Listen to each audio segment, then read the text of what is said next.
जय श्री राम। आप सबका स्वागत है डॉक्टर अंकित शाह चैनल पे। नमस्कार नितिन जी। राम राम सुमित जी। जय जिनेन्द्र यश। जय श्री राम।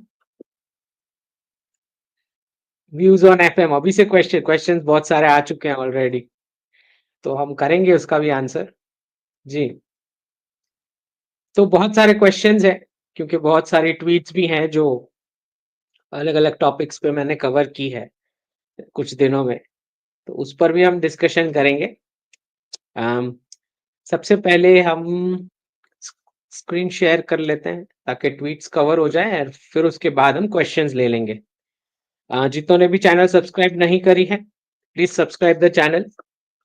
और जिन्होंने ट्विटर अकाउंट फॉलो नहीं किया है, एक्स हैंडल, वो भी फॉलो कर ले। लेट्स बिगिन, क्योंकि बहुत सारे क्वेश्चंस लोगों के करियर के ऊपर है, फैमिली रिलेटेड क्वेश्चंस भी हैं, इन्वेस्टमेंट्स रिलेटेड भी है और जियो पॉलिटिक्स रिलेटेड भी है, तो हम सारे कवर करेंगे। स्पेशली प्रेसिडेंट ट्रंप का कवर करना है और बांग्लादेश वाला जो मैटर जो ऑन गोइंग है। So let me share screen.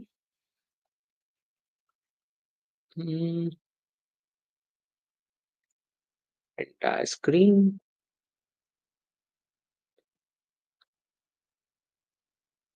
ठीक है। Let's begin with the tweets.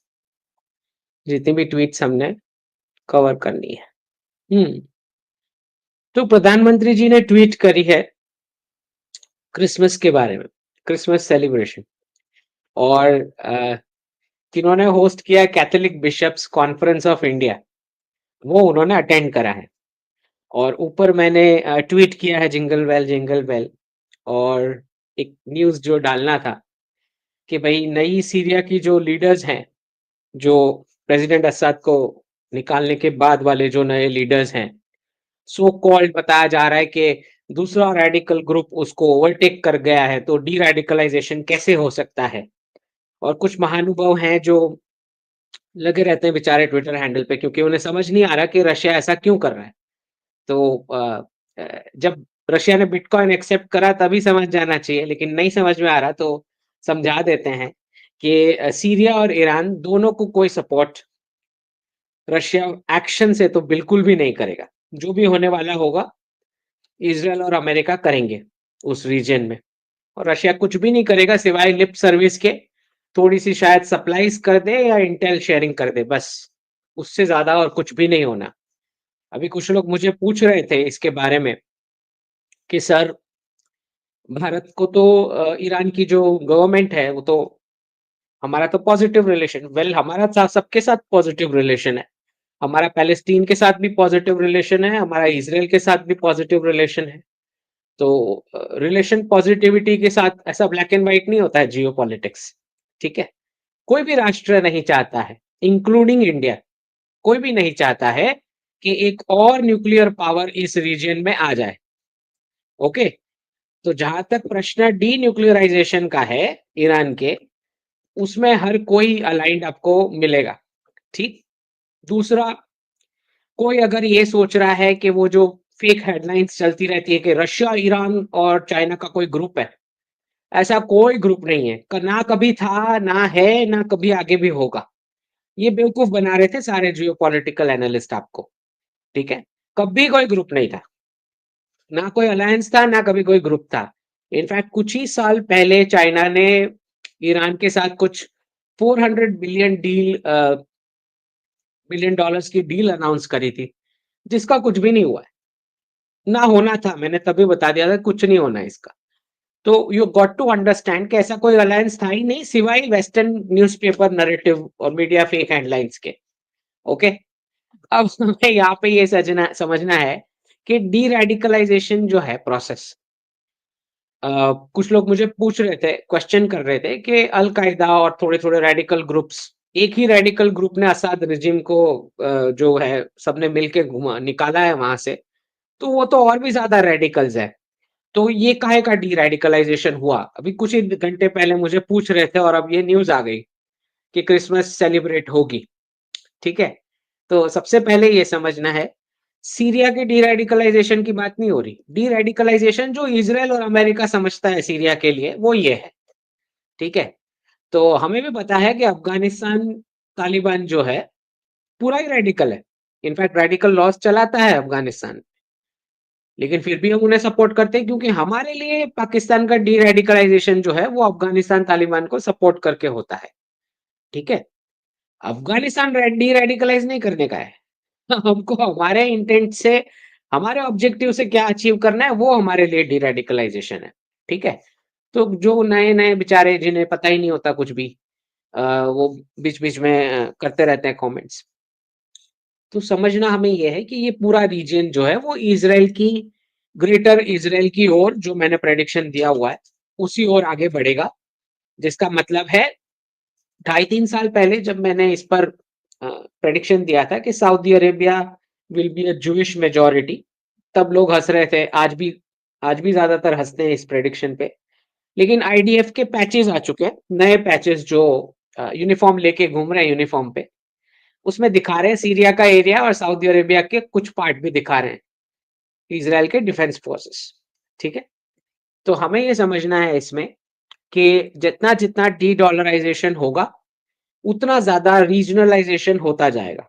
Regionalisation he dollar का एंटीडोट है। ओके?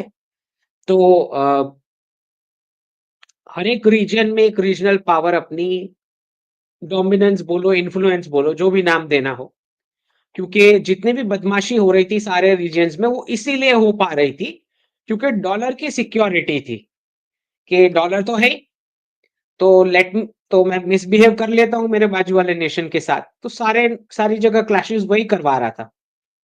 डी डॉलराइजेशन के पीरियड में ऐसा नहीं होगा। डी डॉलराइजेशन के पीरियड में जिस रीजन में जो भी बड़ा पावर है उसकी सबको सुननी पड़ेगी, वरना वो कुटाई कर लेगा। ठीक है? That is what de dollarization means. तो अभी जैसे इजराइल यूएस के साथ मिलके सबकी कुटाई कर लेगा उस रीजन में, क्योंकि that is what de dollarization is. Okay? तो कोई रशिया बीच में नहीं आने वाला है रोकने के लिए।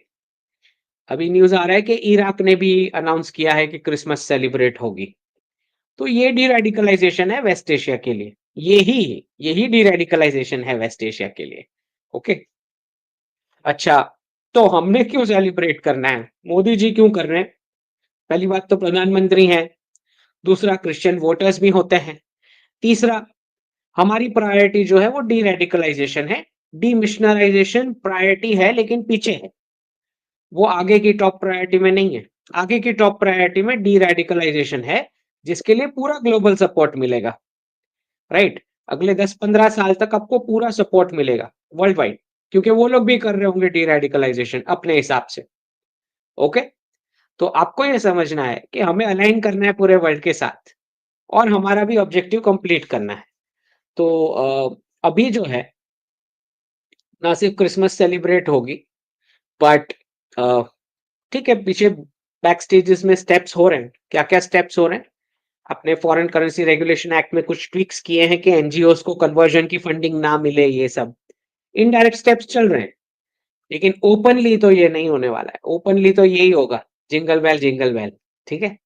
क्योंकि प्रायोरिटी डी रेडिकलाइजेशन है, और वैसे ही ये वाला जो कन्वर्जन है क्रिश्चियन वाला, जो राइस बैक बेस्ड है, बेनिफिट्स बेस्ड है, वो वैसे ही डी डॉलराइजेशन के बाद वो कैश फ्लो सूख जाएगा।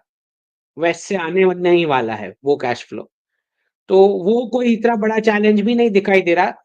ये बात सच है कि बहुत बड़ा चंक, जैसे पंजाब में हम देख रहे हैं वैसे साउथ में भी देख रहे हैं कि बहुत बड़ा चंक जो है मिशनरी एक्टिविटीज से कन्वर्ट हो रहा है। लेकिन वो उतना सीरियस चैलेंज नहीं है जितना डी रेडिकलाइजेशन है। तो आपको ये समझना है कि प्रायोरिटीज पे चलता है हर एक चीज। ऐसा नहीं होता कि सब कुछ ब्लैक एंड व्हाइट। ओके? दूसरा हमें ये समझना है, पूछ रहे थे इसके बारे में कि क्योंकि शेख हसीना पे बहुत ज्यादा रजीम चेंज करके फेक एनालिसिस चल गया। पता नहीं, सारे मीडिया ने चलाया, लीगसी ने भी चलाया, लेफ्टिस्ट ने भी चलाया, राइटिस्ट ने भी चलाया, सबने चलाया। क्यों चलाया वो तो मेरी समझ के बाहर है। क्योंकि ये शब्द, पहली बात तो ये हुआ ही नहीं, रेजिम चेंज तो रेजिम चेंज बोलना ही नहीं चाहिए था। इस पर मेरा आप वीडियो देख सकते हो, जिन्होंने बांग्लादेश का एनालिसिस नहीं देखा है, पुराना वीडियो आप चेक कर सकते हो। डिटेल में मैंने एक्सप्लेन किया है कि पॉलिटिकल इंटरफेरेंस था, लेकिन रेजिम चेंज नहीं था, ठीक? इनफैक्ट प्रधानमंत्री ने ओथ ली, उसी सेरेमनी में शेख हसीना जी आई थी, 3 दिन के लिए, 8, 9 और 10 जून, 3 दिन वो, फिर 10 दिन वापस गई और फिर वापस 2 दिन के लिए आई स्टेट विजिट के लिए। तो समझना है कि सारे के सारे नेशंस को पता था कि 5 अगस्त को क्या होने वाला है।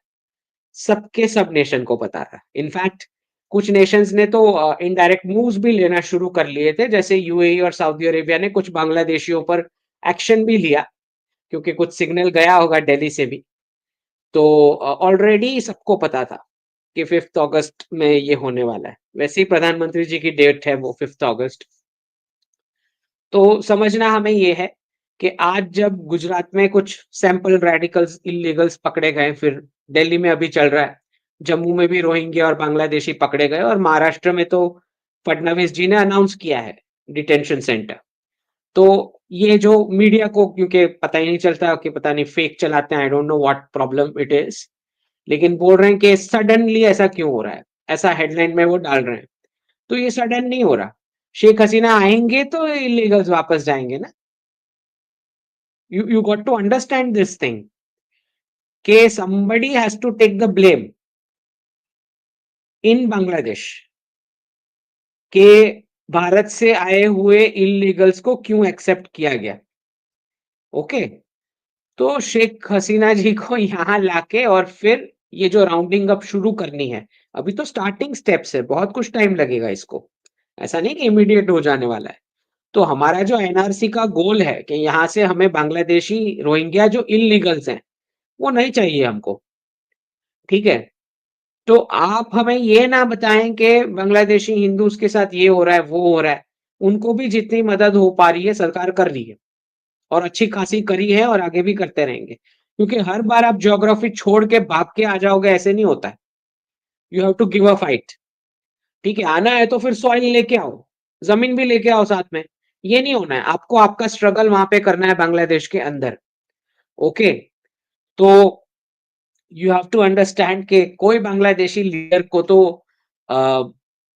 ये जो है, यहाँ से जो इल्लीगल्स वहां भेजे जाएंगे, राउंड अप करने के बाद, डिटेन करने के बाद, लिस्ट वाइज पहुंचाए जाएंगे उनको इल्लीगल्स, तो some Bangladeshi leader will have to take the blame for it, right? उनकी पॉलिटिक्स में। तो जो भी हुआ है बिल्कुल सही हुआ है। Sheikh Hasina had to come back, और वो जरूरी था वैसे ही, क्योंकि 10 साल में कुछ डिलीवर नहीं किया उन्होंने। और आपको समझना पड़ेगा कि 10 साल से वो रेडिकल्स को बता रही थी कि मैं इंडिया को कंट्रोल कर रही हूँ, और 10 साल से वो इंडिया को बता रही थी कि मैं रेडिकल्स को कंट्रोल कर रही हूँ। तो वो भुगत रहे हैं उसका नतीजा आज वो खुद। Okay, so you got to understand कि यहाँ से हमारा हमारा प्रायोरिटी क्या है। जैसे डीमिशनराइजेशन और डी रेडिकलाइजेशन में, डी रेडिकलाइजेशन हमारा प्रायोरिटी है। ओके, तो बांग्लादेशी हिंदूज में वहां जाके बांग्लादेश के अंदर आर्मी एक्शन लेके उनको बचाना, वो प्रायोरिटी है कि यहाँ से इलीगल्स इकट्ठा करके एनआरसी कंप्लीट करके उनको भेजा जाए। ये दोनों में से कौन सा प्रायोरिटी है? करना दोनों है, दूसरा वाला हो भी रहा है। ओके, उसमें भी उनको सप्लाईज दी जा रही है बांग्लादेशी हिंदूज को, जो भी चाहिए रिक्वायरमेंट है फाइट करने के लिए। लेकिन इंपॉर्टेंट ये भी हमें समझना है कि मिलिट्री एक्शन आपने रेडी रखा है, प्लान होना ही चाहिए, प्लान रेडी। लेकिन ये समझना है कि हमारी प्रायोरिटी ये है कि यहां से पहले इलीगल्स जाएं, वो ज्यादा इंपॉर्टेंट है अगर ये दोनों को कंपेयर करेंगे तो। क्योंकि अब रॉन्ग एनालिसिस सब चला चुके हैं रजीम चेंज का, वैसे ही हम इंतजार कर रहे हैं कि सब ये शब्द जो मजाक बन गया है सोशल मीडिया पे, रजीम चेंज, जिनको समझ नहीं आता कि रजीम चेंज किसको बोलते हैं। ओके, पॉलिटिकल इंटरफियरेंस और रजीम चेंज में बहुत बड़ा अंतर होता है, ठीक? तो ये समझना है हमें कि जो लोग अफवाहें फैला रहे थे रजीम चेंज की, जैसे एरिक गारसेटी आया है हमारा रजीम चेंज करेगा, एरिक गारसेटी खुद चला जाएगा, लेकिन यहाँ कोई रजीम चेंज होना नहीं है ना, वो करने के लिए आया था। इंटरफियरेंस हाँ, रजीम चेंज ना, ठीक है? दोनों में बहुत बड़ा अंतर है। तो बिल्कुल मिक्स करने की जरूरत नहीं है दोनों चीजें। और सोशल मीडिया वालों को कोई सीरियसनेस नहीं होती, वो वर्ल्ड वॉर ये वो वॉर शब्द भी ऐसे ही इस्तेमाल कर लेते हैं, तो दे हैव नो क्लू। तो मासेस को फैलाते रहते हैं गलत फहमियां। अब नेक्स्ट वाला जो हिमांशु जी मुझे पूछ रहे थे कि भाई अमेरिकन गोल्ड रिजर्व्स अब वो फोर्ट नॉक्स में है भी है नहीं, क्या है पता नहीं। डिस्ट्रीब्यूट करना तो नहीं चाहते, वो तो क्लियर दिख रहा है, क्योंकि बिटकॉइन और क्रिप्टो से डी डॉलराइज करवाया जा रहा है वेस्टर्न सिटीजन्स को। तो इतना हमें समझना है कि यहाँ वहां हम ब्लेम ढूंढते रहते हैं कि इसकी वजह से रिसेशन हुआ, इसकी इकोनॉमिक पॉलिसी गलत है, इसकी वजह से डिप्रेशन आया, इसकी वजह से इन्फ्लेशन आया। आपको ये समझना है कि सारे सेंट्रल बैंक्स की जो सेंट्रल बैंक है विच इज फेडरल रिजर्व, और उसको कंट्रोल करने वाले जो कुछ डीप स्टेट के गिने चुने लोग हैं, जिनके पास ये कंट्रोल है कि पैसे कैसे इशू होते हैं, वो तय करते हैं कि वर्ल्ड में कहाँ कितना कैसा रिसेशन आएगा, कहाँ इन्फ्लेशन आएगा, कहाँ डिप्रेशन आएगा, और कहाँ पे कॉन्फ्लिक्ट्स होंगे। ठीक है? तो सारे जितने भी उतार चढ़ाव है वो सारे ऐसे ही प्लान होते हैं। ठीक है? जिसके पास पैसे इश्यू करने का कंट्रोल है वो करवा सकता है ये सब। किसी ने पोस्ट डाला है कि जो जर्मनी में अभी क्रिसमस मार्केट पे अटैक हुआ, वो मैंने 2022 में प्रेडिक्शन दिया था, उसका वीडियो डाला है ये। ठीक है? अम, हम्म ये इलॉन मस्क का कुछ वीडियो है। अ, उन्होंने खुद दिसंबर 2023 मतलब अभी डाला है, पर कुछ लोग कमेंट में बोल रहे हैं कि ये पुराना वीडियो वोटिंग के कैंपेन के टाइम का है। लेकिन इस वीडियो में जो बॉडी लैंग्वेज दिख रही है, और इलॉन मस्क ने अभी ट्वीट किया है, इसमें जो दिख रही है दिसंबर 23, लेट मी चेक कौन सा 23 है। हाँ, दिसंबर 23 ये वाला ही है। तो आपको ये समझना है कि इसमें जो बॉडी लैंग्वेज दिख रही है इस वीडियो में, उसमें साफ नजर आ रहा है कि उसको खुद को भी समझ में आ रहा है कि जो जो बड़े स्टेप्स की वो बात कर रहे थे उनकी पूरी टीम, स्पेशली जिसमें बहुत सारे गवर्नमेंट वालों के जॉब्स जाएंगे और मुफ्त की सैलरी देने की बात चल रही थी, कोई 6 महीना बोल रहा है, कोई 2 साल, जो भी है, जो भी प्लान बन रहा है। तो अब शायद ये बॉडी लैंग्वेज जो वीडियो में है, उस हिसाब से तो उन्हें भी समझ में आ रहा है कि ऐसा करेंगे तो मिड टर्म इलेक्शंस में हार सकते हैं। और अगर मिड टर्म इलेक्शंस आप हार गए, जो 2 साल बाद आ रहा है 2026, नवंबर 2026, अगर वो इलेक्शन ट्रंप हार गए, तो पूरे बाकी के 2 साल मनमोहन सिंह की तरह गुजारने हैं एज प्रेसिडेंट। कोई गिनेगा ही नहीं वो कि वो क्या बोल रहे हैं। राइट? वो अपनी अपनी पसंद का फ्रूट भी नहीं काट सकते, वैसी हालत हो जाएगी अगर मिड टर्म इलेक्शन हार गए तो। ठीक है? तो कुछ लोग जो बोल रहे हैं कि भाई प्रेसिडेंट ट्रंप आते ही जो एक्शंस होने हैं तो मार्केट उनको करेक्ट कर लेगा। मतलब मार्केट में जो करेक्शन आएंगे उसकी वजह से ट्रंप अपनी पॉलिसीज थोड़ी थोड़ी सुधार लेंगे, ये कुछ लोगों के मन में है।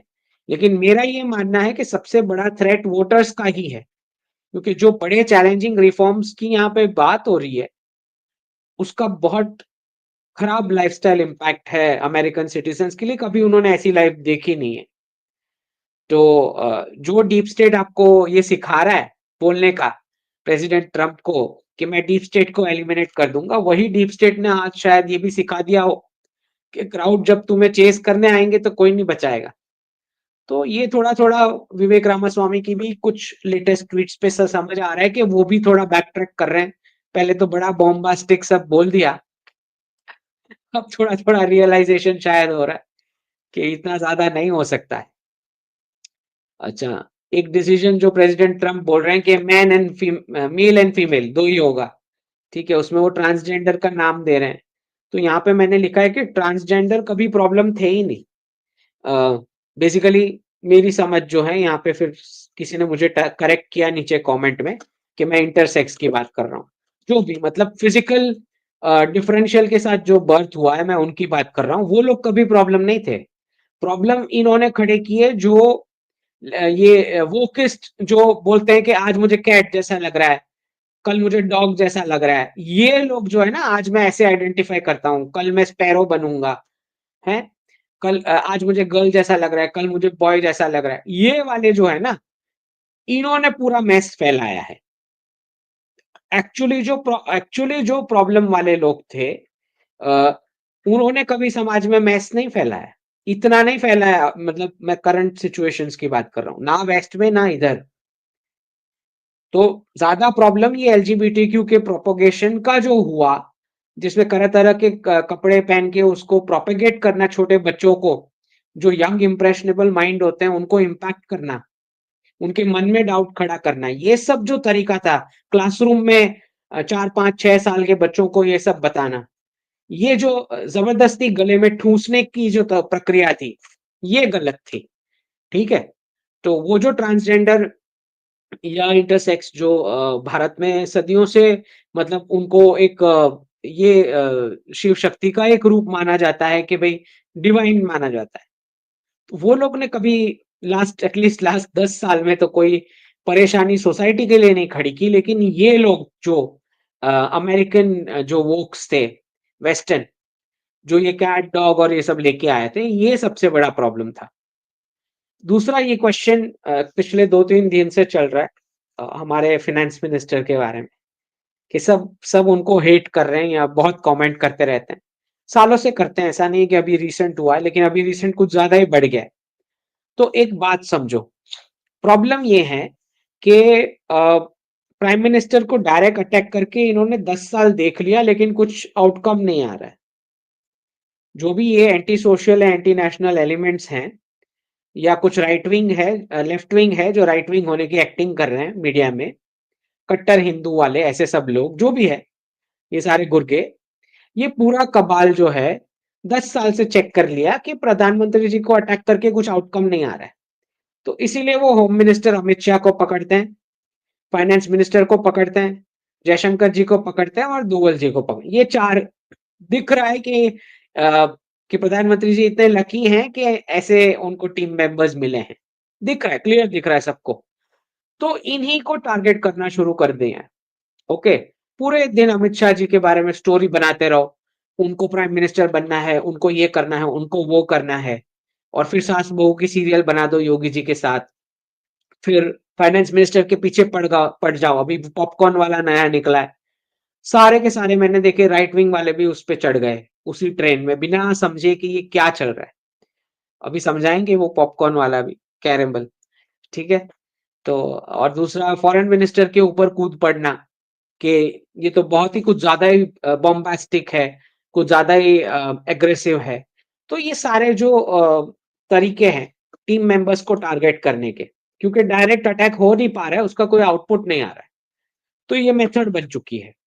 ठीक, दूसरा, पता है कि पूरी सेंचुरी में कभी ऐसे वापस, मुझे तो नहीं लगता एटलीस्ट कि ऐसे लीडर्स वापस टीम मेंबर्स मिलने वाले हैं। शायद लीडर मिल भी जाए, लेकिन टीम मेंबर्स जो इतना सपोर्ट करे लीडर को, वैसा टीम मेंबर शायद ना भी मिले। राइट, तो हमें नहीं पता है फ्यूचर के बारे में, लेकिन इतना तो दिख रहा है कि इस सेंचुरी में तो बहुत मुश्किल है कि ऐसा लीडर हमें वापस मिलेगा। तो इनडायरेक्टली टारगेट करते रहो। दूसरा पता ही है कि क्रिप्टोज में कर रहे हैं, और आबरा का डाबरा करने का है, क्योंकि 36 ट्रिलियन डॉलर का डेट इकट्ठा हो गया। वही आबरा का डाबरा प्रेसिडेंट ट्रम्प खुद बोल रहे हैं कि बिटकॉइन दे देंगे, चल जाएगा। जो मैंने बताया था कि ये पूरा रीसेट, यही यही बदमाशी है कि अब मेरी मेरी बारी आई फील्डिंग करने की, मैंने बैटिंग कर ली, अब मेरी बारी आई फील्डिंग करने की, तो मैं बोल रहा हूँ चलो अब फिर से खेलते हैं नई गेम। ये है, ये जो फाइनेंशियल रीसेट हो रहा है वो ये है। तो ये वही बदमाशी है कि मैं पूरा अपना डेट पहले मैंने वसूल कर लिया, खर्च कर लिए, सबके बेस्ट प्रोडक्ट्स कंज्यूम कर लिए, डॉलर की परचेजिंग पावर से दूसरों के क्लाइमेट खराब कर लिए, दूसरों के लेबर को एब्यूज करवा लिया, अपने नेचुरल रिसोर्सेज इंटैक्ट रखे, अपना क्लाइमेट क्लीन रखा है। अब जब देने की बारी आ रही है तो नहीं नहीं, तो आबरा का डाबरा करके कुछ बना दो इलेक्ट्रॉनिक एंट्रीज और पकड़ा दो। राइट, तो ये इनके हाल है, इनके इकोनॉमिक्स के। तो जयशंकर जी तो पता ही आपको, बैटिंग करते रहते हैं time in and time out. उन्होंने साफ बताया, वेस्ट को ही मैसेज कर रहे हैं कि आप हमें नहीं बताएंगे कि हमें क्या करना है, हम तो रशिया के साथ आगे बढ़ेंगे, सबके साथ आगे बढ़ेंगे। ओके, तो और जो भी हमारे नेशनल इंटरेस्ट में होगा वो हम करेंगे। हम कोई आप दबाव डालोगे और मान लेंगे, ऐसी बात नहीं है। तो इसका मैंने ट्रांसलेशन दिया है, Donald is not drunk, Donald is drunk. कुछ भी बोलते रहते हैं ना, बिकॉज अभी भी आप सुन रहे हो कि कैसी कैसी चीजें वो लेके आए हैं। और जो प्रेडिक्शन मैंने दिया था 1.5 साल पहले सत्योलॉजी पे, क्लियर, कि जितना ग्लोबल पोlicing रोल श्रिंक होगा, आजू बाजू के नेशन बराबर से स्क्रू होने वाले हैं, क्योंकि सामरिक शक्ति उतनी बढ़ जाएगी, इतनी बढ़ा दी गई है। अब यूज कहाँ करेंगे, तो नेबर्स ही मिलने वाले हैं, क्योंकि ग्लोबल रोल तो श्रिंक हो रहा है डॉलर की वजह से, डी डॉलराइजेशन की वजह से। तो कनाडा और मेक्सिको को जैसे बोल दिया, अमेरिकन इकोनॉमिक यूनियन का जो मैंने प्रेडिक्शन डाला था, तो कनाडा को बोल रहे हैं 51st, मेक्सिको को बोल रहे हैं 52nd, अब पनामा को बोल रहे हैं, क्योंकि बताया था मैंने कि साउथ अमेरिकन नेशन सारे मैस करेंगे, क्योंकि इतनी सारी जो सामरिक शक्ति इकट्ठा हुई है, कहीं तो यूज करने की है। पनामा को बोल रहे हैं कि तुम्हारे कैनल के जो आप चार्जेस लगा रहे हो, टैरिफ, वहां से गुड्स लाने ले जाने के लिए टैक्स लगा रहे हो, या तो वो अमाउंट कम करो या तो मैं कब्जा कर लेता हूं। अभी भले सब हंस रहे हैं, लेकिन ही सीरियस अबाउट दिस थ्रेट। वो थ्रेट ही कर रहे हैं, क्लियरली, क्लियर बता रहे हैं। और अभी नया आया है कि ग्रीनलैंड में परचेस कर लूंगा। क्यों ग्रीनलैंड चाहिए? क्योंकि वही आर्कटिक का एक्सेस चाहिए, जो पूरा रशियन मिलिट्री के डोमिनेशन में होगा। सारा खजाना जो आर्कटिक के अंदर पड़ा है, उसका पूरा एक्सेस रशियन मिलिट्री को मिलने वाला है। तो अब वहां भी कंपटीशन देना है, तो बोल रहे हैं ग्रीनलैंड खरीद लेंगे, वहां से एक्सेस मिलेगा।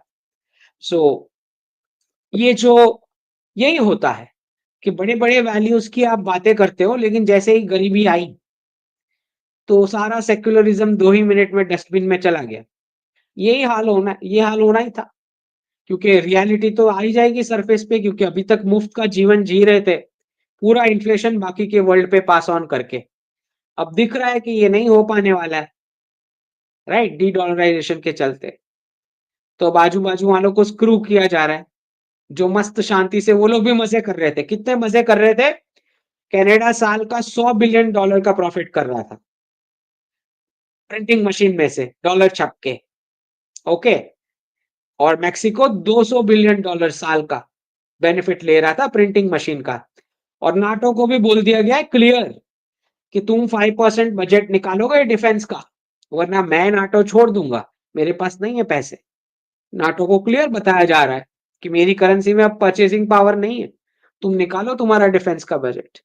सो यू हैव टू अंडरस्टैंड कि बहुत ही सटीक जो प्रेडिक्शन था रीजनलिज्म वाला, ये वही उसी डायरेक्शन में जा रहा है। वो अपना एक अमेरिकन इकोनॉमिक यूनियन बना रहे हैं, क्योंकि उनको पता लग गया है कि अब मैन्युफैक्चर करना पड़ेगा, खुद का क्लाइमेट खराब करना पड़ेगा, खुद के लेबर को अब्यूज करना पड़ेगा, सबकी सैलरी काट दी जानी चाहिए, फिर जाके मेड इन यूएस या मेड इन कनाडा प्रोडक्ट उस प्राइस पॉइंट पे आएगा जहां पे खुद कंज्यूम कर सके।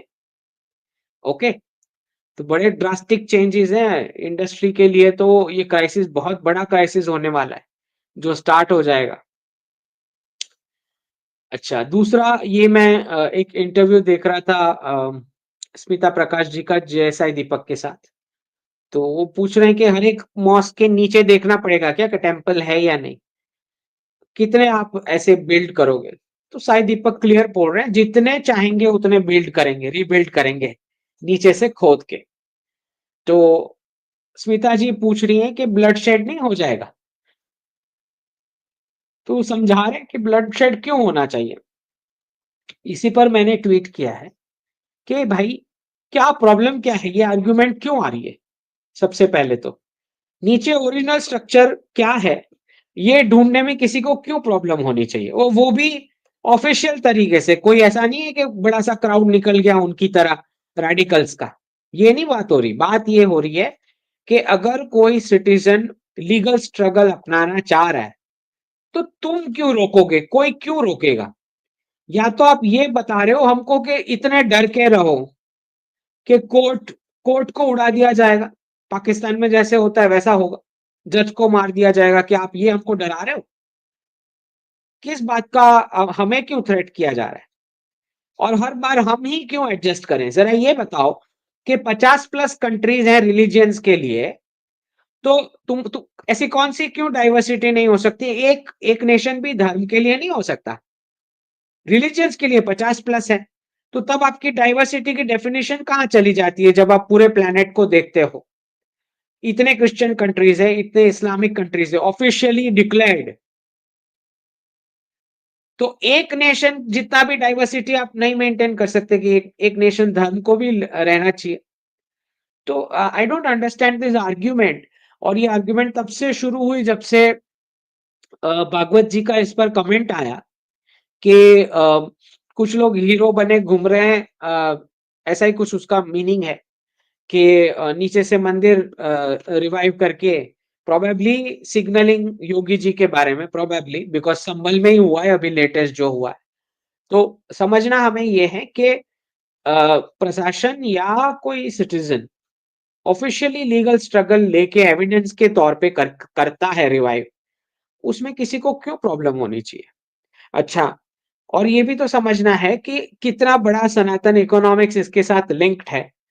कल को अभी जैसे कुंभ में 45 करोड़, राइट, इतने ज्यादा आए हैं वहां पे उत्तर प्रदेश के अंदर, तो कितना इकोनॉमिक आपका ग्रोथ हुआ है उसके चलते जो कैश फ्लो सिस्टम में घूमा।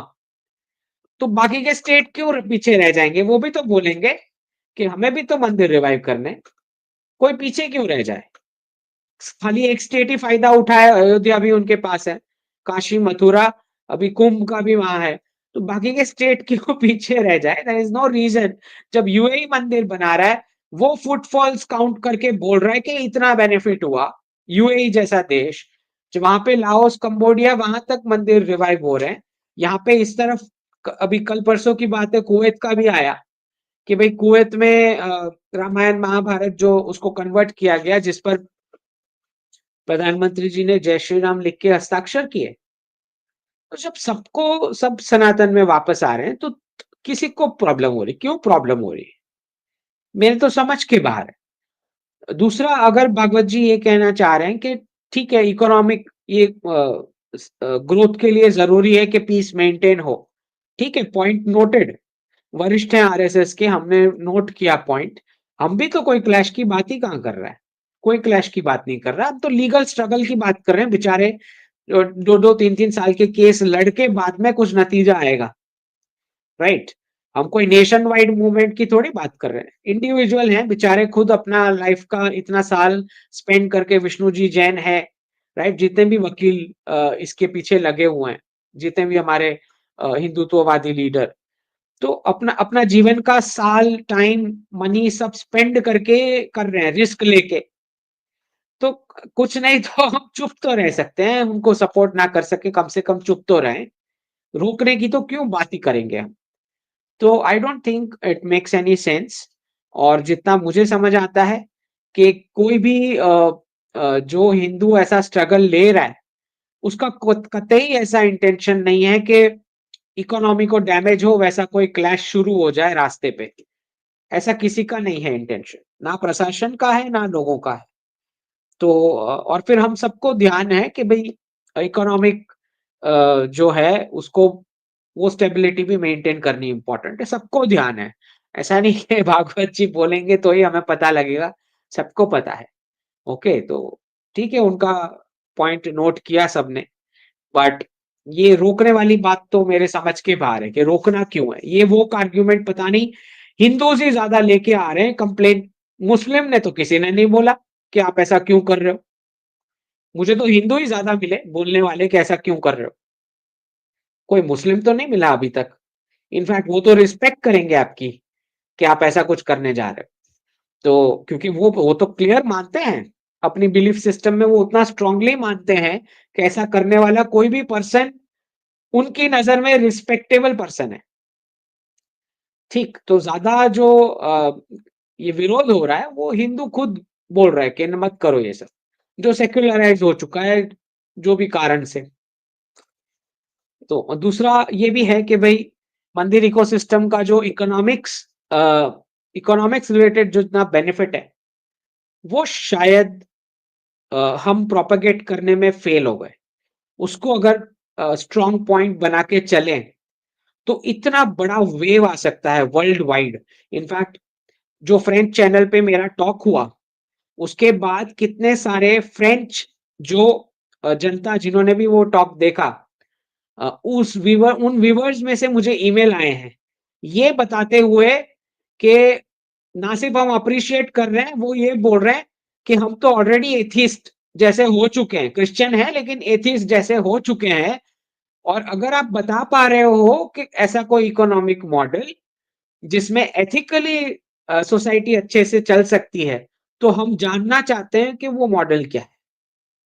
ये फ्रेंच व्यूअर्स के मुझे ईमेल आए हैं ढेरों कि आप सनातन इकोनॉमिक्स मॉडल के बारे में हमें समझाओ। क्या एथिकली ऐसी सोसाइटी हो सकती है जिसमें वेल्थ क्रिएशन पॉसिबल है बिना किसी को डैमेज किए? तो आप समझ रहे हो इसका कितना बड़ा इंपॉर्टेंस है, ये जो ईमेल्स आए हैं मुझे उसका, इसका बहुत ही बड़ा इंपॉर्टेंस है। क्यों? क्योंकि आज जब आप मंदिर की बात करोगे, संस्कृत की बात करोगे, योग की बात करोगे या आयुर्वेद की बात करोगे, तो सामने वाला देख रहा है कि मैं कोई रिलीजन की बात कर रहा हूं। उसकी समझ में ये है कि मैं अपना रिलीजन थोपना चाह रहा हूं। पर जैसे ही मैं इकोनॉमिक्स की बात करता हूं, तो उसको कैश फ्लो दिखाई दे रहा है। वो बोल रहे हैं ना ये तो सही है, इसमें बेनिफिट हो रहा है। तो हमें ये समझना है कि धर्म में भले कन्वर्जन का ऑफिशियल कोई प्लान स्टेप नहीं दिया गया हुआ, लेकिन ये कि हम किसी को साइकोलॉजिकल बेनिफिट बताएं संस्कृत का, मंदिर का, आयुर्वेद का, योग का जो इनडायरेक्ट बेनिफिट होता है, ये समझा के उसको धर्म में लेके आए, उससे ज्यादा ये कैश फ्लो वाला बेनिफिट से अट्रैक्ट होके बहुत सारे आएंगे। ये मेरी समझ है, जिस ईमेल से मुझे जो इतने ईमेल्स आए हैं उससे साफ समझ में आ रहा है कि आप, क्योंकि देखिए ये माननी पड़ेगी बात के हमारे जो पूर्वज थे पूरे ह्यूमन सिविलाइजेशन के, उनके जितने अकल काम करती थी वैसा आज का हालत नहीं है। सब उतने डिम हो चुके हैं। तो उसको खाली कैश का बेनिफिट दिखाओ तो वर्क करता है। ठीक है, ये हालत है। तो मुझे लगता है कि अगर इकोनॉमिक मॉडल आप समझा पा रहे हैं धर्म को फॉलो करने का, तो इससे बेटर कन्वर्जन का कोई टूल नहीं हो सकता। क्योंकि आप दूसरा कुछ भी ट्राई कर लो तो उसको लग रहा है कि मैं रिलीजन थोपने की कोशिश कर रहा हूँ। ठीक है?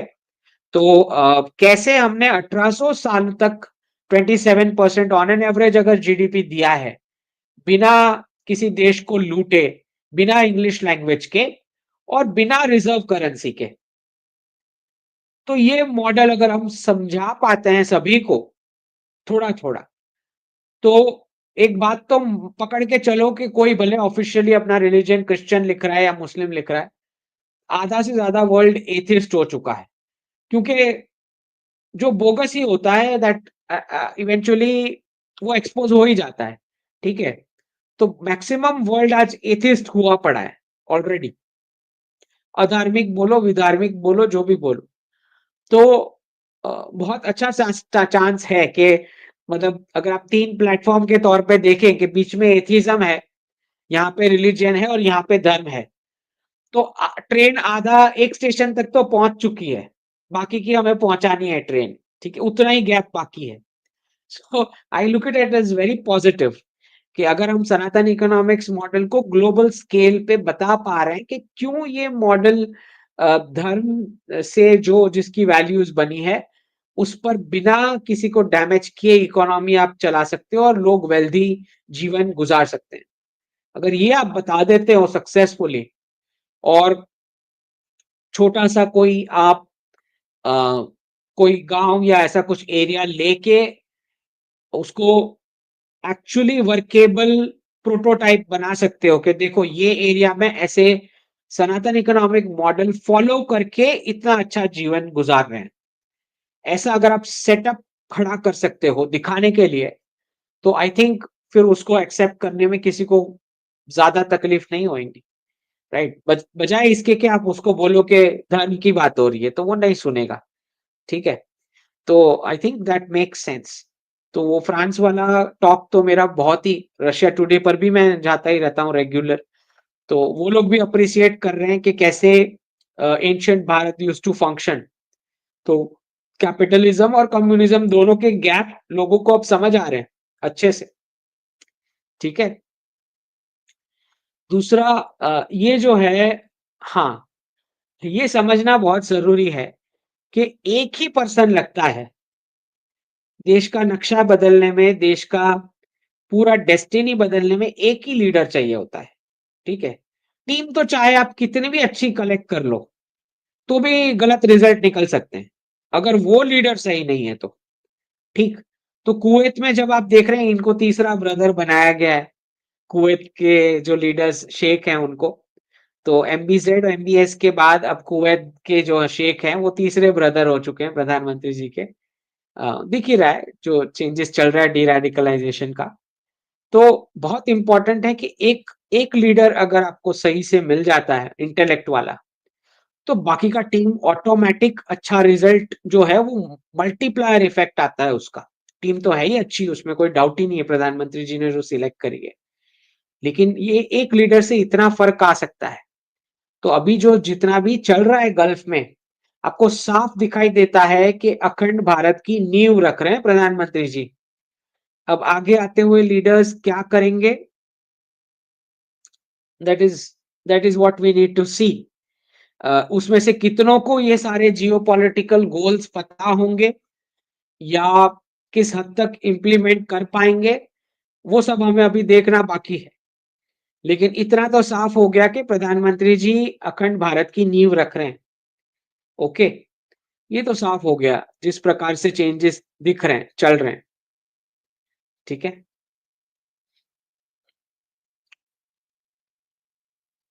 नेक्स्ट ट्वीट देख लेते हैं। हम्म तो सब लोग ने ये गाय वाला वीडियो बड़ा शेयर किया कि बछड़े को कार जो है एक्सीडेंट करके लेके जा रही थी नीचे से घसीटते हुए, और फिर सारी गायें आ गई। देख लें आप एक बार वीडियो।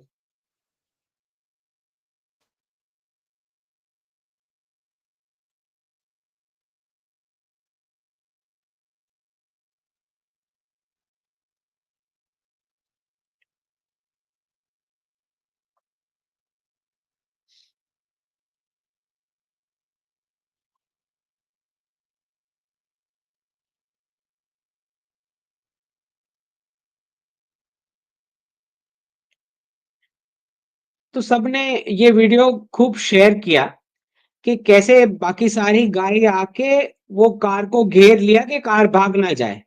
बछड़े का फिर लोगों ने बछड़े को नीचे से निकाला, उसको जो ट्रीटमेंट चाहिए थी उसके लिए किया व्यवस्था। लेकिन हमें इस वीडियो से हमें क्या समझना है कि इतना तो गाय को समझ में आ रहा है। तो वो सारे पेरेंट्स जो हैं जो एक ही चाइल्ड को बर्थ दे रहे हैं, वो बहुत बड़ा क्रिमिनल इनजस्टिस कर रहे हैं उस बच्चे के साथ। कल को फ्यूचर में आप पेरेंट नहीं रहोगे तो उसका कौन देखेगा? उसको कुछ भी क्राइसिस आया है तो वो क्या करेगा? वो सीधा सुसाइड करने जाएगा या कोई उसको मार देगा। उसके हाथ में से प्रॉपर्टी की चाबी कोई छीन लेगा तो वो क्या ही कर लेगा जिसका कोई नहीं है। ठीक? तो जो लोग एक चाइल्ड पे रुके हुए हैं, पता नहीं जो भी वन लाइफ कंजम्पशन से इंस्पायर हो रखे हैं या जो भी है, वो बहुत बड़ी गलती कर रहे हैं। क्योंकि फिर जो कोई भी है, कंपनीज भी हैं तो ये वन चाइल्ड का फायदा उठाएंगी, क्योंकि साइकोलॉजिकली ऑलरेडी वो वीक हो रखा कि एक ही है तो। ओके, तो हमें समझ में आना चाहिए कि अगर एक ही चाइल्ड सब करेंगे तो कोई मामी नहीं होगी, कोई फूफी नहीं होगी, कोई चाची नहीं होगी और कोई बुआ नहीं होगी। तो ये जो वीडियो में हम देख रहे हैं कि सारी गाय आके घेर ली उस कार को, तो ये चारों के चारों नहीं होंगे। कुछ भी गड़बड़ हुई आपके एक चाइल्ड के साथ तो कोई बचाने वाला नहीं होगा। बात समझ लो, जितनी इतनी छोटी सी बात जो गाय को भी समझ में आ रही है कि फैमिली और कम्युनिटी स्ट्रेंथ कितनी इंपॉर्टेंट है सर्वाइवल के लिए। हर एक घर में पुलिस नहीं आ सकती आपको बचाने, हर एक घर में प्राइम मिनिस्टर नहीं आएंगे दरवाजे दरवाजे पे बचाने को। तो इतना सिंपल चीज है जो समझने वाला कि कोई नहीं होगा उसके फ्यूचर में उसके आसपास, खाली पैसे छोड़ के जाओगे उनके उसके लिए, कोई काम का नहीं है खाली पैसा। वो कंपनी भी उसको पैसे भी लूट लेंगे उसके, कंपनी वाले देखेंगे कि ये तो है ही अकेला। तो जो लोग भी हमें सुन रहे हैं, ये प्लीज ये मैसेज नेक्स्ट जनरेशन में फैलाओ जिनके जो वन चाइल्ड में रुक चुके हैं, उनको बोलो कि अगर पॉसिबिलिटी है तो सेकंड चाइल्ड के लिए उनको एनकरेज करो। ठीक है। अच्छा, दूसरा ये हमें समझना है कि अब उत्तर प्रदेश और बिहार में भी प्रोग्रेस हो रहा है। मतलब अभी तक जो 2 स्टेट बाकी हिंदूज का सिंगल चाइल्ड का कॉम्पनसेट कर रहे थे ज्यादा बर्थ रेट से, अब वो 2 स्टेट में भी इंफ्रास्ट्रक्चर और फिजिकल जो एसेट्स का ग्रोथ, वेल्थ का ग्रोथ हो रहा है। मतलब वहां भी अब बर्थ रेट गिर जाएगा। समझ आ रहा है? तो खाली जो उत्तर प्रदेश और बिहार के बर्थ रेट की वजह से जो कंपनसेशन हो रहा था बाकी के स्टेट का सिंगल चाइल्ड या लो बर्थ रेट का, वो अब कंपनसेशन नहीं होने वाला है फ्यूचर में। समझ आ रही है कि कितनी सीरियस सिचुएशन है? तो 20 हमारे पास 10 साल का वक्त है।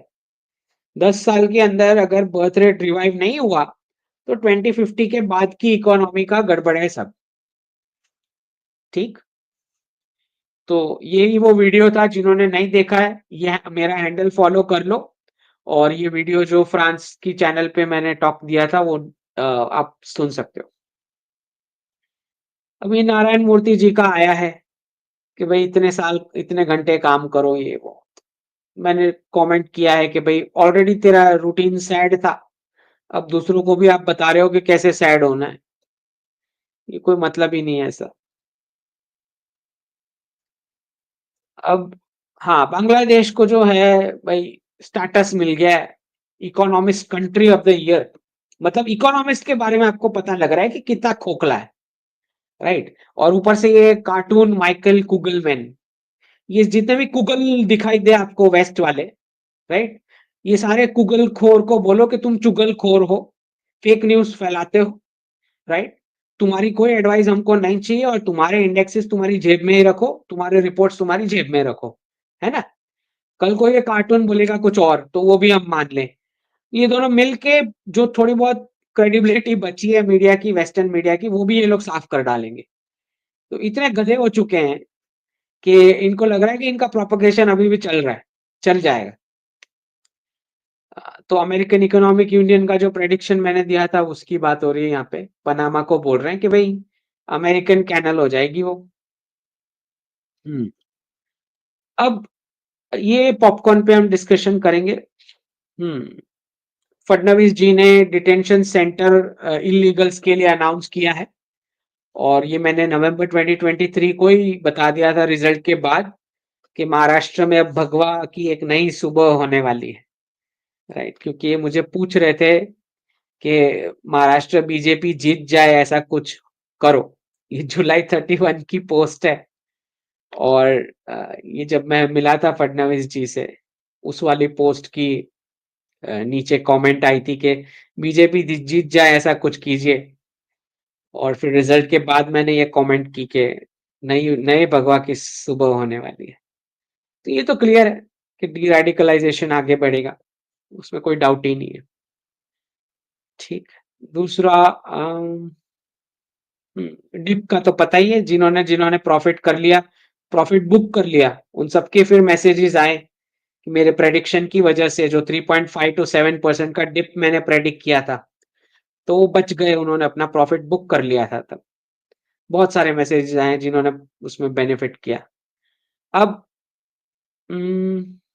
ठीक है, गूगल का 10% कट आया है। वो प्रेडिक्शन तो सही है, हमें पता ही है कि सारे आईटी सेक्टर में दिक्कत होने वाली वेस्ट में, बहुत क्लियर है। दूसरा, फीमेल इन्फेंटिसाइड पे बात चल रही थी तो कुछ लोग क्योंकि मैंने इसको डेटा डाला तो लोगों को प्रॉब्लम होनी शुरू हुई। फिर मैंने समझाया क्योंकि भाई कुछ कमेंट्स आई कि देखो वैल्यूज ही नहीं है लोगों में तो क्या करें, तो हमें ये सब करना पड़ता है एक्सेट्रा एक्सेट्रा। और मिसबिहेवियर होता है वुमन के साथ, इसीलिए शायद वुमन फीमेल इन्फेंटिसाइड को हम सपोर्ट कर उस जनरेशन में सपोर्ट किया उस वक्त में। बात ये समझ लो कि वैल्यूज का काम मदर का ही क्यों है और क्यों वो ही अच्छे से कर सकती है। पहले ये बात समझ लो कि मैन की कैपेसिटी नहीं है वो वैल्यूज सिखाने के लिए। कैपेसिटी क्यों नहीं है? क्योंकि कोई भी ह्यूमन बॉडी जो मार्केट का एब्यूज रोज झेल रहा है, रोज उसके साथ कोई गाली बक देता होगा, कोई बोलता है तेरा परफॉर्मेंस ठीक नहीं है, राइट, कोई बोल रहा है कि इतने घंटे तेरे को और काम करना पड़ेगा, तेरा वर्क टाइम से कंप्लीट क्यों नहीं हो रहा है, एक्सेट्रा एक्सेट्रा। जो भी पर्सन मार्केट का एब्यूज झेल रहा है कंपटीशन में सरवाइव करने के लिए, वो घर पे आके बच्चों को वैल्यूज नहीं सिखा सकता। वो फिट नहीं है वैल्यूज सिखाने के लिए, क्योंकि उसके खुद के साथ बहुत कुछ हो रहा है। तो कोई भी अच्छी बात वो नहीं सिखा सकता। एक बात समझ लो, इसीलिए वैल्यूज सिखाने का प्रायोरिटी मदर का ही है, मैन का नहीं है। मैन लाइफ स्किल सिखा सकते हैं, मार्केट स्किल सिखा सकते हैं, लेकिन उसका कोई मतलब ही नहीं है मार्केट स्किल सीखने का अगर वैल्यूज नहीं है तो। ओके, उसका कोई मीनिंग नहीं है। को कितना भी स्किल सीख लो, जब वैल्यूज ही नहीं है तो किस प्रकार का वर्ल्ड मिलने वाला है। तो जितनी भी वुमन ये कंप्लेन करती है कि उन्हें ऐसे मैन का एनकाउंटर होता है जो मिसबिहेव करते हैं, तो वो प्रूफ है कि उस पर्सन की मदरिंग नहीं हुई है। मदर एब्सेंट थी, या मदर ने मदरिंग नहीं की, या नहीं आती उसकी मदर को मदरिंग। ओके, तो बिना वैल्यू का समाज जब मिले तो उसका मतलब होता है कि आपने मदर का रोल माइनस कर दिया है घर में। इसका साफ मतलब ये होता है। ठीक है, तो जो भी वुमेन मार्केट एब्यूज बाहर जाके झेलेगी, वो घर पे आके वैल्यूज नहीं सिखा सकती। वैल्यूज सिखाने के लिए एकदम स्वच्छ, जिसको कोई डैमेज ना हुआ हो साइकोलॉजिकली, कोई प्रेशर ना झेला हो, ऐसा व्यक्ति चाहिए होता है छोटे बच्चों को वैल्यूज सिखाने के लिए। अब अब कोई मैन है, वो जॉब रोल में है और उसको बनाना पड़ रहा है इनवॉइस 100% प्रॉफिट ऑन कॉस्ट, क्योंकि उसका जॉब रोल है। वो नहीं बनाएगा तो जॉब में से निकाल दिया जाएगा।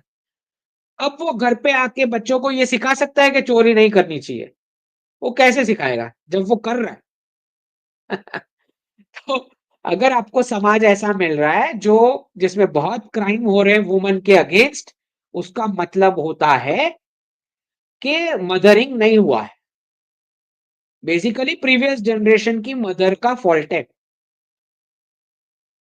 बहुत साफ। ओके, कि उसने बच्चों को सिखाया नहीं कि वुमन को कैसे रिस्पेक्ट करना है, तब वो क्रिमिनल वाली सोसाइटी मिल रही है आपको। ये बात समझ लो। ये ये कोई भी ह्यूमन बीइंग के फॉर्मेटिव ईयर्स में ये वैल्यूज आती हैं। Year 1 to 6 maximum, maximum values इस ईयर्स में आती है 1 to 6 में। बाद में तो आप ठीक है, स्कूलिंग चल रहा है, ये वो चल रहा है।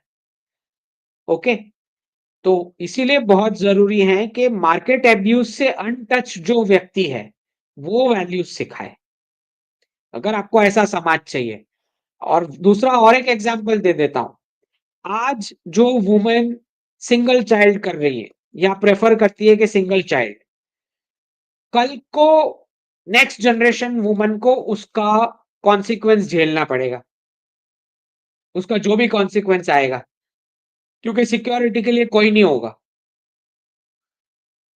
आज की मदर जो सिंगल चाइल्ड को बर्थ दे रही है, वो नेक्स्ट जनरेशन वुमन की सिक्योरिटी दांव पे लगा रही है। समझ आ रहा है? तो कुछ फैक्ट्स हैं, ब्रूटल है बट फैक्ट्स हैं, आपको नहीं अच्छे लगेंगे पर फैक्ट्स हैं, तो ये समझना है। सिक्योरिटी वो तो ये वेस्टर्न टेम्पलेट है। जिनको लगता है कि पुलिस, कॉन्स्टिट्यूशन और कोर्ट सिक्योरिटी कर पाएगी या कोई राइट्स दे पाएगी, गलत है, आपका भ्रम है। कोर्ट, पुलिस, कॉन्स्टिट्यूशन आपके साथ क्राइम हो जाने के बाद सिर्फ सुनवाई दे सकते हैं, क्राइम नहीं रोक सकते। क्राइम तो आपका फैमिली कम्युनिटी स्ट्रेंथ ही रोकेगा, नंबर्स है या नहीं है, वो क्राइम रोकेगा। ओके, पुलिस, कोर्ट और कॉन्स्टिट्यूशन तो आपने कंप्लेंट करी उसके बाद की एक्टिविटीज करेंगे, उसको पकड़ेंगे, उसको पनिशमेंट देंगे, आपको कॉम्पनसेशन मिलेगा। पर क्राइम आपके साथ हो चुका है, समझ लो। क्राइम रोकना है तो खाली धर्म ही रोक सकता है, वो धर्म जो मदर अपनी मदरिंग से वैल्यूज पास ऑन करेगी, वो धर्म। अगर आपको क्राइम फ्री सोसाइटी चाहिए, ठीक है, चलिए। हम्म, बस एक ये पॉपकॉर्न वाला डिस्कस करना है, क्योंकि बहुत सारा फालतू का नरेटिव चला पॉपकॉर्न के ऊपर। क्योंकि किसी को समझ ही नहीं आई। समझना बहुत इंपॉर्टेंट है कि भाई जीएसटी का क्यों इतना 3 रेट दे रखा है। एक बात समझ लो, जो एडम स्मिथ का कैपिटलिज्म मैंने आपको बताया कि बहुत सारा पैसा डिप्लॉय करके मशीन बना के पूरे फूड सेक्टर को डोमिनेट करना है। तो छोटे बेचारे एम्प्लॉइज, छोटे जो एसएमईज हैं, एंटरप्रेन्योर्स हैं, सेल्फ एम्प्लॉयमेंट वाले, जो पॉपकॉर्न खुद हाथ से बना के पैक कर रहे हैं खुद से, उसके पास ना लेबलिंग है, ना कुछ ब्रांडिंग है बेचारे के पास, ना कैपिटल है डिप्लॉय करने को, ना कोई मशीन है, तो उसको जीवन जीने का हक है या नहीं? मेहनत करके कर रहा है तो उसको कम रेट पे टैक्स लगा रहे हैं। और जो ब्रांडेड हैं, स्पेशली ये जो कैरेमलाइज बोला जा रहा है, मतलब वो प्रोसेस किए गए हैं, मशीन का शब्द भी शायद इस्तेमाल हो सकता है उसमें। ठीक है, तो कंपनीज अपनी ब्रांडिंग के साथ प्रोसेसिंग करके पॉपकॉर्न मार्केट को डोमिनेट कर रही है। तो गवर्नमेंट ये चाह रही है कि जो छोटे लोग हैं, जो बेचारे रोज का अपना मेहनत करके कमाते हैं, उनको थोड़ा कम टैक्स लगे। तो लोगों को क्या दिक्कत इससे हो गई, मेरे तो समझ के बाहर है। सबके सब टूट पड़े फाइनेंस मिनिस्टर के ऊपर। मुझे ये बताओ, अच्छा आप कॉम्प्लेक्सिटी की बात करते हो, जीएसटी कॉम्प्लेक्सिटी की, तो ये जो कैरेमलाइज्ड वाले हैं, मोस्टली कंपनीज वाले हैं, अभी तक के डेटा के हिसाब से मोस्टली कंपनीज वाले हैं, वो तो ऑलरेडी जीएसटी का रिटर्न फाइल कर रहे हैं। और जो छोटे वाले हैं, उनको तो जब जीएसटी का थ्रेशोल्ड पास होगा तो रजिस्ट्रेशन लेना है ना, अमाउंट सेल्स का उस लेवल पे होगा तब जाके रजिस्ट्रेशन लेंगे, तब टैक्स भरेंगे, तब फाइलिंग करेंगे। ओके, तो ये एसएमईज और छोटे वालों को हेल्प करने के लिए किया जा रहा है, और कंपनीज को बोला जा रहा है कि तुम फूड सेक्टर में से उनको डिस्करेज किया जा रहा है कि आप इसको डोमिनेट मत करो। तो अब इस पर लग पड़े सारे के सारे। अब हम इतने क्यों, इतने निर्दयी कैसे हो चुके हैं एज अ सोसाइटी, मुझे आप ये बताओ। कोई अपने हाथ पैर से काम कर रहा है तो उसको जीवन जीने का कोई हक नहीं है, खाली बड़ी कंपनीज को ही हक है। क्या आप ये चाहते हो कि एक कंपनी पूरी कंट्री को रूल करे? क्या आपका ये सोच है? और सारा वेल्थ कोई एक ही फैमिली जो है खर्च करे? क्या आप ये चाहते हो? किस प्रकार का राष्ट्र हमें बनाना है? सबके पास अच्छा जीवन जीने के कम से कम लेवल प्लेइंग फील्ड थोड़ा तो मिल जाए। ऐसा है कि ज्यादा, जिसके पास ज्यादा पैसे हैं वही रूल करेगा सबको? क्यों ऐसा सोसाइटी बनाना है? इतना भी आप सिंपथाइज नहीं कर सकते उन लोगों के लिए जो हाथ पैर से बेचारे काम कर रहे हैं जीवन जीने के लिए? आज तुम्हें 5% जो उनको कम जीएसटी लग रहा है उससे तुमको दर्द हो रहा है। मुझे ये बताओ, कल को वो नहीं कमाएगा तो खटाखट देना पड़ेगा, पूरा अकाउंट में पैसा जमा कराना पड़ेगा, महीने का 5-5 हजार, 10 हजार, 15 हजार देने की नौबत आएगी। वो करना है? Do you want to do that? उससे अच्छा अपने स्वाभिमान से, मेहनत से कमा रहे हैं, तुम उनको थोड़ा लेवल प्लेइंग फील्ड दे दिया कम जीएसटी लगा के, तो तुमको क्या पेट में दर्द हो रहा है? मतलब इतना ब्रूटल हम कैसे हो गए हैं कि हम बस टूट पड़ते हैं, ये देखते भी नहीं है कि छोटे जो गरीब है, तबका है, उनको भी तो कमाना है ना पैसे, खाना खाने उनको तो रोजी का होता है उनका। बस टूट पड़े फाइनेंस मिनिस्टर के ऊपर कि क्यों इतना कॉम्प्लेक्सिटी जीएसटी का बना रहे हो। ईज ऑफ डूइंग बिजनेस, अच्छा कौन सा ease of doing business? Caramelize वाले तो कंपनीज ही हैं मोस्टली, डेटा के हिसाब से सारी कंपनीज हैं, वो तो ऑलरेडी जीएसटी फाइल कर रहे हैं, उनका तो प्रोसेस सेट है ऑलरेडी, ऑलरेडी सब कुछ ईजी है उनके लिए। फिर मैंने देखा ऋषि बागरी का ट्वीट भी आया इसके ऊपर कि यूपीए से तो सारे परसेंटेज कम ही किए हुए हैं टैक्स में, जो पहले जो था पॉपकॉर्न पे। बस एवे ही बस सबने शुरू हो जाना है, बस दिखाना है मैं एक्सपर्ट हूं, बस कंडेम कर लो कैसे भी करके, गवर्नमेंट को कंडेम कर लो बस पागलों की तरह, कोई दिमाग लगाना ही नहीं। एक कंपनी को सब कुछ पकड़ाना चाहते हो, फूड सेक्टर, एनर्जी सेक्टर, सब कुछ एक ही कंपनी को पकड़ाना चाहते हो आप? करना है ये? बस ऐसे ही बस शुरू हो गए।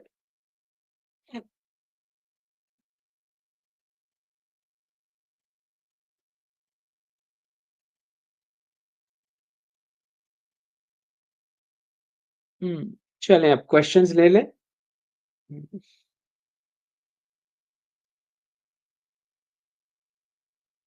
विभव जी धन्यवाद। When would be the right time to sell property? कहाँ से? कौन सी सिटी से बात कर रहे हो? कहाँ से प्रॉपर्टी बेचनी है? इंफॉर्मेशन तो चाहिए ना। अपर्णा बसेरा जी धन्यवाद। Joint system, family system is good only if patriarchy is kept in check and men know how to respect woman. हाँ, तो वो मैन के मदर को पूछो क्या कर रही थी वो, कि वो रिस्पेक्ट नहीं कर रहा है, उसने मदरिंग किया क्यों नहीं है ढंग से, पूछो। Not treat them as their PA, is that possible? Aparna ji एक बात समझ लो, कोई भी फैमिली यूनिट जो होता है, कपल ने तय करना रहता है। किसी को एक हम फ्लैट आउट रूल नहीं दे सकते कि तुमको ऐसा ही करना है, इसको ऐसे ही करना है। ये हम किसी को बताने के लिए हम क्यों बताएं? राइट, मैं भी क्यों बताऊं? मैं कोई ऐसा क्या एक्सपर्ट हो गया हूं जो हस्बैंड वाइफ को बताऊंगा किसने क्या करना चाहिए? मैं ये बोल रहा हूं कि कपल खुद तय करें कि फैमिली के लिए मैक्सिमम आउटकम कैसे आ रहा है, किस किस पर्सन, किस इंडिविजुअल का क्या काम करने से फैमिली के लिए मैक्सिमम आउटपुट आ रहा है, इंडिविजुअल के लिए नहीं, फैमिली के लिए। अगर इंडिविजुअल के लिए मैक्सिमम आउटपुट कैसे आ रहा है ये करना है, तो मैरिज करने का कोई मतलब ही नहीं है। तो मैरिज करना क्यों है? ठीक है। तो अगर आपको ये जो है, दूसरा आप जो बोल रहे हो ट्रीट देम एज देयर पीए, अब एक बात समझो अपर्णा जी, कि ये जो मेंटालिटी है, जो मैंने अभी कुछ कुछ जो बड़े बड़े जो लेटेस्ट वोक होते हैं उनसे मैंने बहुत सुनी है, कि बॉयज से भी ये सारा हाउस होल्ड घर का काम करवाओ। ठीक है, ये लोग जो ये बोल रहे हैं कि बॉयज से सारा घर का काम करवाओ, मतलब और उतना ही ट्रीटमेंट करो, उतना ही ट्रेनिंग दो जितना गर्ल चाइल्ड को दे रहे हो घर के काम करने के लिए। ठीक है, ट्रेनिंग तक तो फिर भी ठीक है, पर मैं इसका क्या बहुत बड़ा रिस्क है वो मैं आपको समझा दूं कि इसका क्या रिस्क है।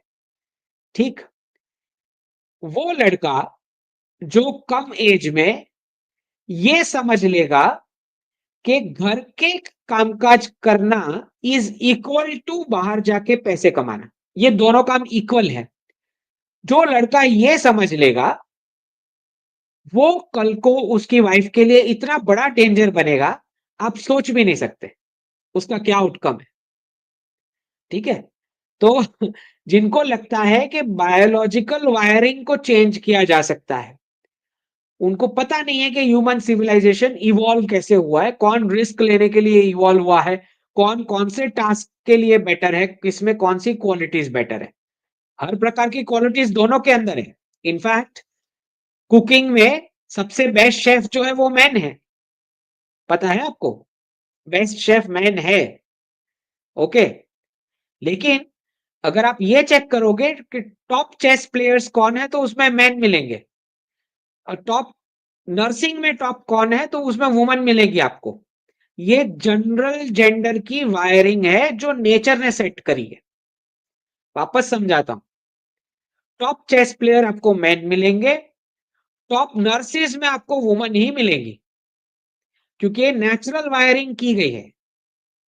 राइट, तो आपको ये समझना है कि ये कपल को तय करना है कि फैमिली के लिए मैक्सिमम आउटपुट कैसे आ रहा है, किसका क्या काम स्प्लिट करने से आ रहा है। तो एक कम से कम एक पेरेंट, अगर आप पेरेंट्स बन रहे हो, एक पेरेंट लीड पेरेंट होना चाहिए और एक पेरेंट जो है वो लीड प्रोवाइडर होना चाहिए, कि प्राइमरी रिस्पॉन्सिबिलिटी उसकी प्रोवाइड करने की है। उसमें से वो नाटक करना ना शुरू कर दे, नहीं नहीं मैं तो टमेटोस काटूंगा, नहीं चलेगा भाई, बिल्स रेगुलर भरना पड़ता है। वो टोमेटो काटने बैठ गए तो गए, ऐसे फैमिली नहीं चलती। नहीं मैं तो दूध का पैकेट लेके आता हूं, तू बिल भर दे इस बार 1 लाख रुपए, ऐसे नहीं होता है। तो जो लोग ये घर पे एक्सपेरिमेंट कर रहे हैं छोटे लड़कों के ऊपर, कि उनको लड़कियों वाले हाउस होल्ड के काम करवा रहे हैं, उनको पता ही नहीं है कि इसकी वाइफ का क्या हालत होने वाला है ये जब बड़ा होगा तब। वो बोलेगा ये इक्वल है, टोमेटो काटना is equal to you bring the money, ये होगा उसकी वाइफ के साथ। सो ये एक्सपेरिमेंट्स करने से पहले 10 बार सोचना चाहिए कि जो चीज जेनेटिकली वायर्ड है अक्रॉस सेंचुरीज, उसके ऊपर अगर आपको कुछ एक्सपेरिमेंट करना है तो पहले डेटा कलेक्ट करो, 3 जनरेशन में इसका क्या इम्पैक्ट आ रहा है, कुछ भी फाइनल करने से पहले। क्योंकि मैं देख रहा था वेस्ट के कुछ क्लासरूम में लड़कों को पिंक कलर के फ्रॉक पहना के और लड़कियों को ब्लू कलर का ये पहना के, this is also not equality वैसे देखा जाए तो, this is not even this is equality. तो ये जो फालतू के एक्सपेरिमेंट्स हैं वो करने से पहले इसका क्या फ्यूचर में आउटकम आएगा वो आप सोच के देखो, ठीक है। तो प्राइमरी रिस्पॉन्सिबिलिटीज दोनों कपल के बीच उन्होंने ही तय करनी चाहिए। मैक्सिमम आउटपुट फैमिली के लिए मैक्सिमम आउटपुट कैसे आ रहा है, ठीक है। और फिर सेकेंडरी में सब कुछ कर सकता है। वाइफ बीमार हो गई तो टमाटो काटने भी पड़ेंगे, करने ही चाहिए, राइट। वेजिटेबल का काम है या घर का काम है, करना, कोई भी काम बड़ा छोटा नहीं होता है, करना चाहिए फैमिली मेंबर्स के लिए। क्राइसिस में करना वो अलग बात हो जाती है। प्राइमरी रिस्पॉन्सिबिलिटी मतलब उसमें से आप कभी नहीं छिटक सकते, वो करना ही पड़ेगा। एक मस्ट है वो होता है, और दूसरा है ठीक है सेकेंडरी रिस्पॉन्सिबिलिटी मैं कर दूंगा, वो अलग है पूरा। ये करना ही पड़ेगा जो प्राइमरी वाला है वो, ठीक है, उसमें से कोई खिसक नहीं सकता। तो जो लोग, क्योंकि ये सारे फैंटेसीज अभी नए नए आए हैं, वेस्टर्न वर्ल्ड से उठा के लेके आए हैं, तो उनको उसका आउटकम नहीं पता है कि इसका क्या आउटकम आता है, ठीक है। तो एक्सपेरिमेंट बेचारे करते रहते हैं, उनको पता ही नहीं है कि फैमिली यूनिट ऐसे नहीं चलता है। तो कोई कंपनी होती है तो उसमें एचआर डिपार्टमेंट भी चाहिए और टैक्सेशन डिपार्टमेंट भी चाहिए। अभी टैक्सेशन वाला ये बोलेगा नहीं नहीं चलो इक्वालिटी करते हैं, मैं 4 घंटे तेरे डिपार्टमेंट में आके बैठू, तू 4 घंटे मेरे डिपार्टमेंट में आके बैठ, दोनों डिपार्टमेंट का कबाड़ा होगा, एक का नहीं दोनों का। ये हो ही नहीं सकता है, एक पूरा यूनिट ऐसे नहीं चल सकता कि थोड़ा मैं भी कर लेता हूं तू भी थोड़ा कर ले, ऐसे नहीं चल सकता। प्राइमरी रिस्पॉन्सिबिलिटी हमेशा फिक्स होती है, वो चेंज नहीं की जा सकती, ठीक। तो ये जो आप बोल रहे हो ना कि not treat them as their PA, ये इन दोनों को इंटरनली डिसाइड करना है कि वो पीए वाला काम, जो भी टास्क है वो कौन करेगा तो फैमिली के लिए सबसे ज्यादा आउटपुट आएगा, वो आप कपल को खुद तय करना है, ठीक। संदीप जी धन्यवाद। If I remember you said that the world war will happen when reserve currency and gold comes in a specific ratio. Gold, oil and dollar, वो तीनों स्पेसिफिक प्रोपोर्शन में आते हैं तब कोई कॉन्फ्लिक्ट होता है। नॉट जस्ट वर्ल्ड वॉर, सारे ही कॉन्फ्लिक्ट्स वो होने के लिए तीनों स्पेसिफिक प्रोपोर्शन में आने चाहिए। नहीं वो नहीं बता सकते। वो कैसे बता सकते हैं, मिसयूज होगा। नोमुला जी धन्यवाद। What Modi ji has to do with Pope? I know he is part of DS but specify please. Who is part of DS? Pope. Pope certainly. Does what Modi ji has to do with Pope? भाई डीरेडिकलाइजेशन करना है तो you need everyone to be doing it, सब देश को मिलके करना पड़ेगा, एक दो करेंगे ऐसे नहीं होगा डीरेडिकलाइजेशन, ठीक है। सब मिलके करेंगे ये पूरा प्रोसेस, तभी कंप्लीट होगा। Does Putin part of DS और does he know about the script already? तो आपको क्या लगता है प्रेसिडेंट पुतिन 2 दिन में यूक्रेन का कॉन्फ्लिक्ट क्लोज कर सकते थे, क्यों अभी तक चल रहा है? एक बात समझ लो कि सब कुछ कैश फ्लो डिसाइड करता है। तो बिटकॉइन एक्सेप्ट क्यों हुआ है, वो भी तो आप सोचो, रशिया ने बिटकॉइन क्यों एक्सेप्ट किया है, वहीं पे सारे आंसर मिल जाते हैं। सीरिया में क्यों कॉन्टेस्ट नहीं किया रशिया ने, ईरान में भी नहीं करेगा, ठीक है। पार्ट ऑफ डीएस नहीं होता, डीएस के तो फिक्स पार्ट्स हैं, वो तो वही एरिस्टोक्रेट फैमिलीज हैं जो पीछे हैं, पार्ट ऑफ डीएस नहीं होता। सब अपना अपना स्क्रिप्ट में से अपना अपना बेनिफिट नेगोशिएट कर ही लेंगे। स्क्रिप्ट लिख नहीं सकते, लेकिन स्क्रिप्ट में से अपना शेयर तो सबको ही ले ही लेंगे, लिया ही है सबने। आपको पता है किसने बेनिफिट किया वेस्टर्न सिटीजन्स को ऑयल और गैस प्रीमियम पे चार्ज करके? वही रशियन ऑयल और गैस। कौन सी कंट्रीज ने बेनिफिट किया है ना। AUD rate prediction please. और डॉलर के प्रपोर्शन में वो भी गिरेगा, जितना डॉलर ट्रिम होगा उतना वो भी होगा, लेकिन उससे पहले पता है आपको बीच में पीक करेगा डॉलर, जो मैंने बताया है कि 90-95 की बीच की रेंज में जा सकता है। अब ये देखना है कि प्रधानमंत्री जी जाने देते हैं या नहीं। ठीक है। ओके, जयदत्त पंड्या जी धन्यवाद। What is the real definition of developed country? Real definition of developed country is जहां पे 80% वेल्थ नेशन की 65% पॉपुलेशन के हाथ में हो, that is called a developed country. अभी कोई नहीं है, ये मेरा definition.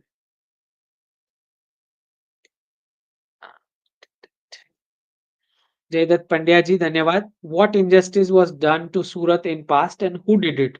Congress government did it. Mumbai को सरवाइव करने के लिए पहले ब्रिटिशर्स ने किया सूरत के साथ ऐसा, उसके बाद कांग्रेस ने किया। मुंबई को बिल्ड करके उसको सरवाइव करने के लिए सूरत के साथ जानबूझ के इनजस्टिस कराई गई, उसको एयरपोर्ट नहीं दिया गया, और जो भी इंटरनेशनल बिजनेस था वो सारा मुंबई शिफ्ट किया गया। उस टाइम की बात कर रहा हूं मैं, बहुत पहले की। लेकिन मोदी जी खुद जब चीफ मिनिस्टर थे बहुत बार उन्होंने रिप्रेजेंटेशन और ये कंप्लेन करी यूपीए रेजिम में, लेकिन कोई सुना नहीं सेंट्रल गवर्नमेंट में कि कम से कम एक एयरपोर्ट तो दे दो। तो सूरत was the रिचेस्ट पोर्ट, पूरे कॉन्टिनेंट का रिचेस्ट पोर्ट था, सिर्फ कंट्री का नहीं, पूरे कॉन्टिनेंट का। जब ईस्ट इंडिया कंपनी आई और सूरत में उन्होंने स्थापना करी तब उतना रिच था सूरत। ओके, तो फिर वहां से बिजनेसमैन को ले जाके ब्रिटिशर्स ने मुंबई में ले गए, गुजरातियों को, गुजराती पारसी सारे बिजनेसमैन को मुंबई ले गए सूरत से।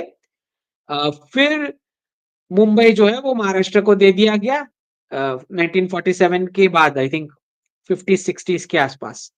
और फिर महाराष्ट्र और गुजरात को अलग कर दिया गया, वो पहले बॉम्बे स्टेट था। ठीक है, चले। नमस्ते, I have purchased a 3 BHK property area with lots of office spaces. No loan taken. Will get possession. Is this good for long term? Office spaces. देखें, ऑक्यूपेशन तो शायद हो जाए कुछ साल बाद, लेकिन प्राइसिंग के हिसाब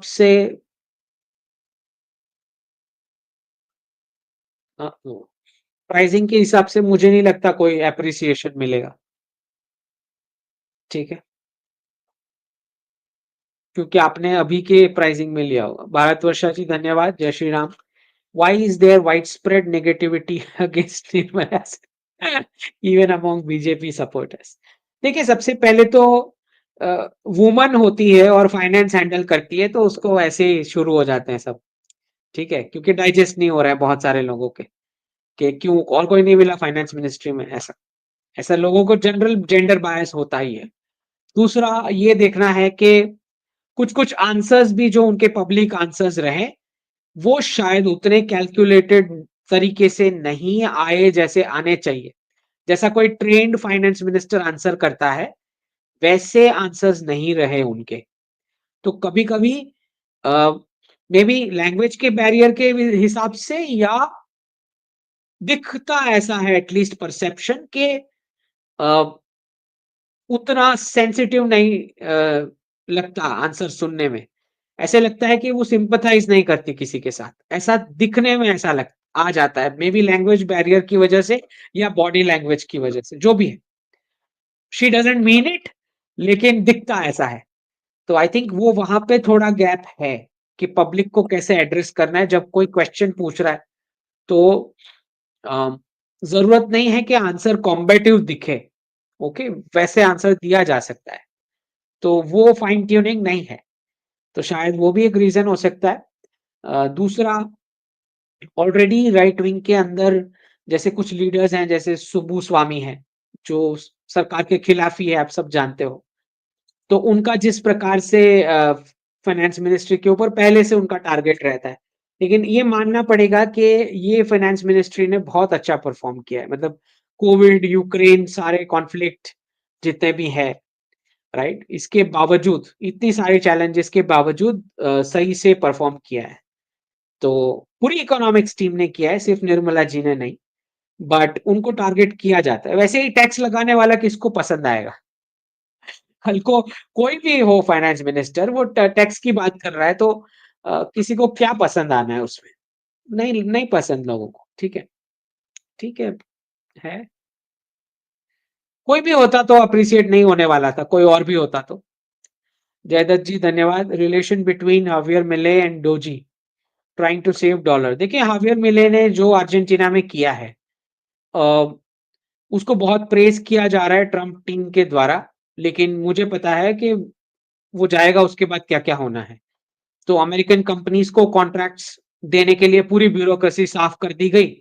अब मुझे ये बताओ सिंपल, जयदत्त जी मैं आपको सिंपल पूछता हूँ, आपके घर का खर्चा 500 रुपए है, ठीक है? तो आपके सारे घर के मेंबर्स को मैंने निकाल दिया, खर्चा बंद हो गया। बस इस चीज को प्रेस किया जा रहा है। कल को वो जाएगा, फिर प्राइवेट कंपनीज देखेगा कि स्टेट तो है ही नहीं, कोई एम्प्लॉयज है ही नहीं, फिर प्राइवेट कंपनी जो डोमिनेट करेगी अर्जेंटीना में, स्पेशली जो यूएस की और वेस्टर्न कंपनीज, जिनको ये कॉन्ट्रैक्ट जाएंगे, जिनके पैसों की फंडिंग से वो इलेक्ट होके आया इलेक्शन कैंपेन करके, ठीक? तो फिर पता लगेगा कि क्या हुआ एक्चुअल में। तो ये बाबूज हटा देना, खर्चे बंद कर देना, बहुत सिंपल है। कर लिया, बहुत अच्छा डेटा निकलेगा कि कोई खर्चा ही नहीं हो रहा है, कोई मेंबर ही नहीं है, तो खर्चा कहाँ से होगा? आपकी फैमिली में कोई मेंबर ही नहीं है, तो आपका एक्सपेंस जीरो हो गया ना। तो is that positive? No, it's not positive. बाद में पता लग जाएगा।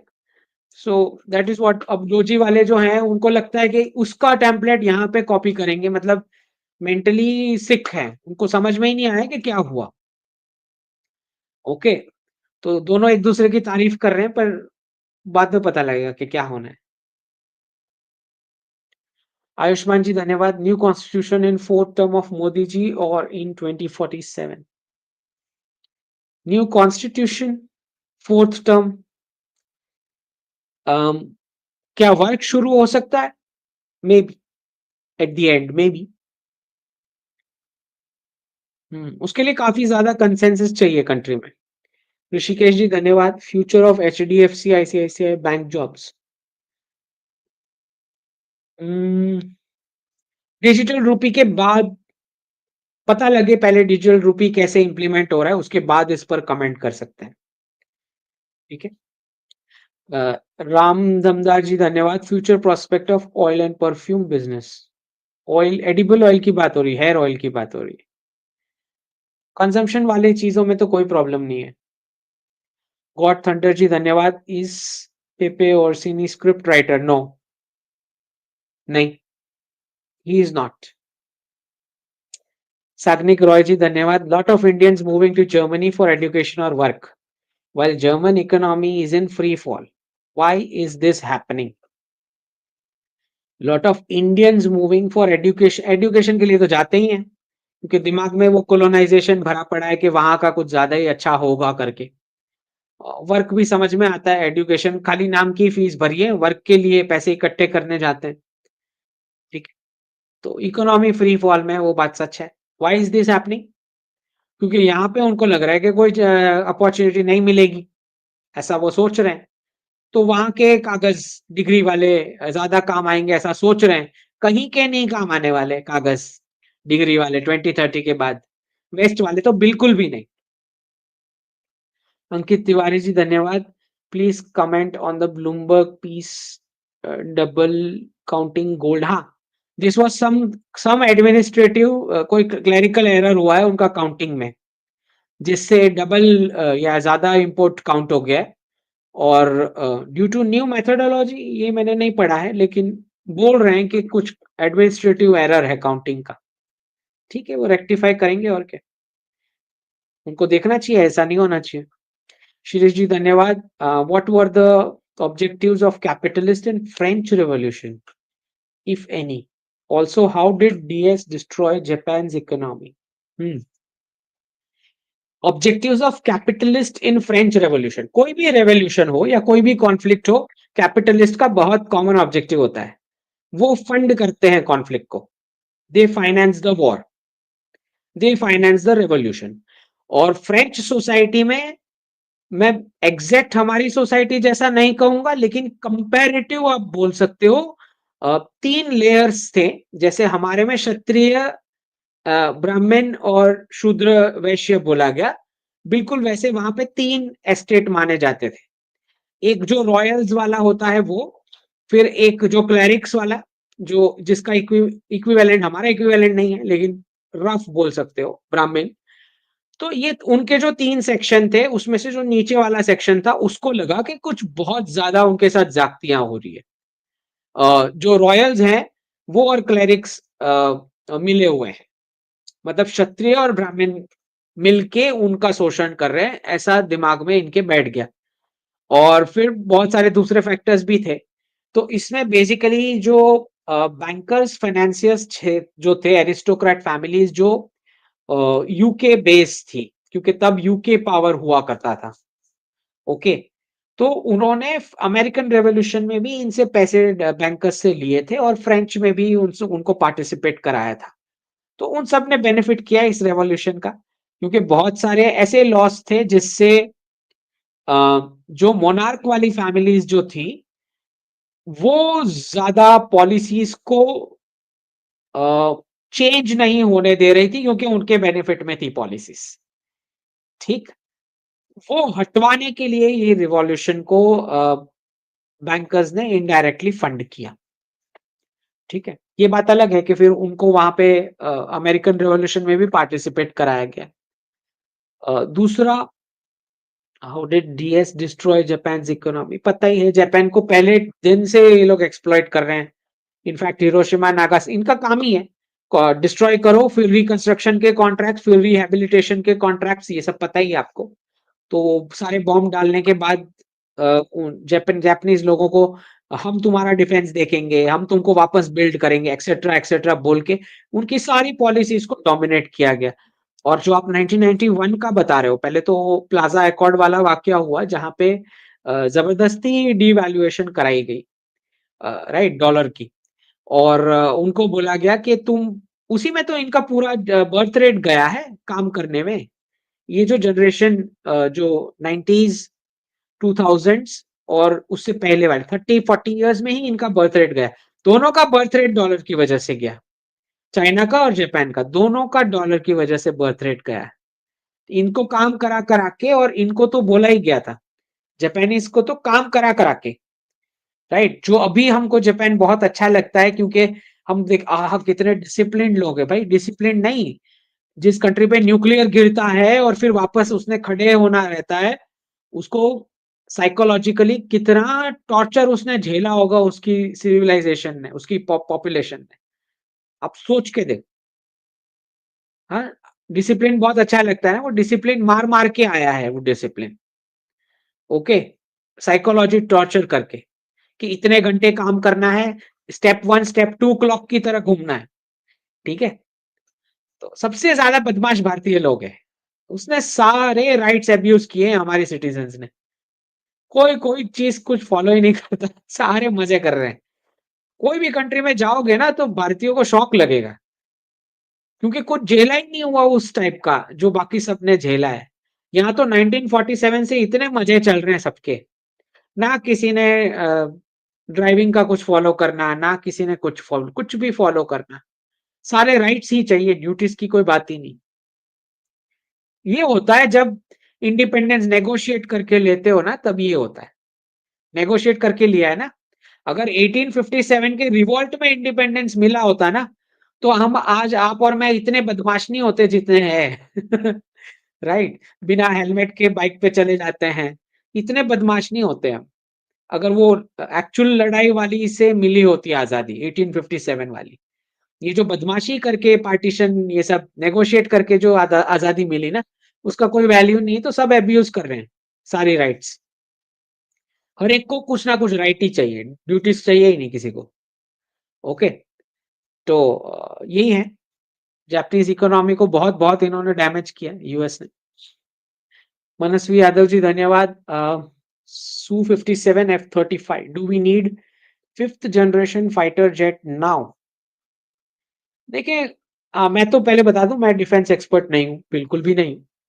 तो इन दोनों में से अगर मुझे सिलेक्ट करने को बोलेंगे तो मैं Su-57 इसलिए सिलेक्ट करूंगा, अगर दो में से एक सिलेक्ट करना है तो, कि कम से कम मेरे को मेंटेनेंस या सप्लाईज की क्रिटिकल आवश्यकता होगी, तो मुझे रशिया एटलीस्ट ऑथेंटिक लगता है कि क्राइसिस के टाइम पे वो सप्लाईज भेज देगा। सैंक्शन की बातें करना ना शुरू कर दे।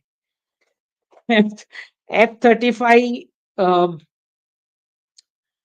वैसे डील्स तो होने ही वाली है फ्यूचर में यूएस के साथ, बट ये है, अब हमारा ऑब्जेक्टिव एक ही होना चाहिए, चाहे कोई भी कुछ भी आर्म्स हो। आप इंडिजिनाइजेशन की बात करो और टेक्नोलॉजी ट्रांसफर की बात करो और ऑफसेट्स की बात करो, बस।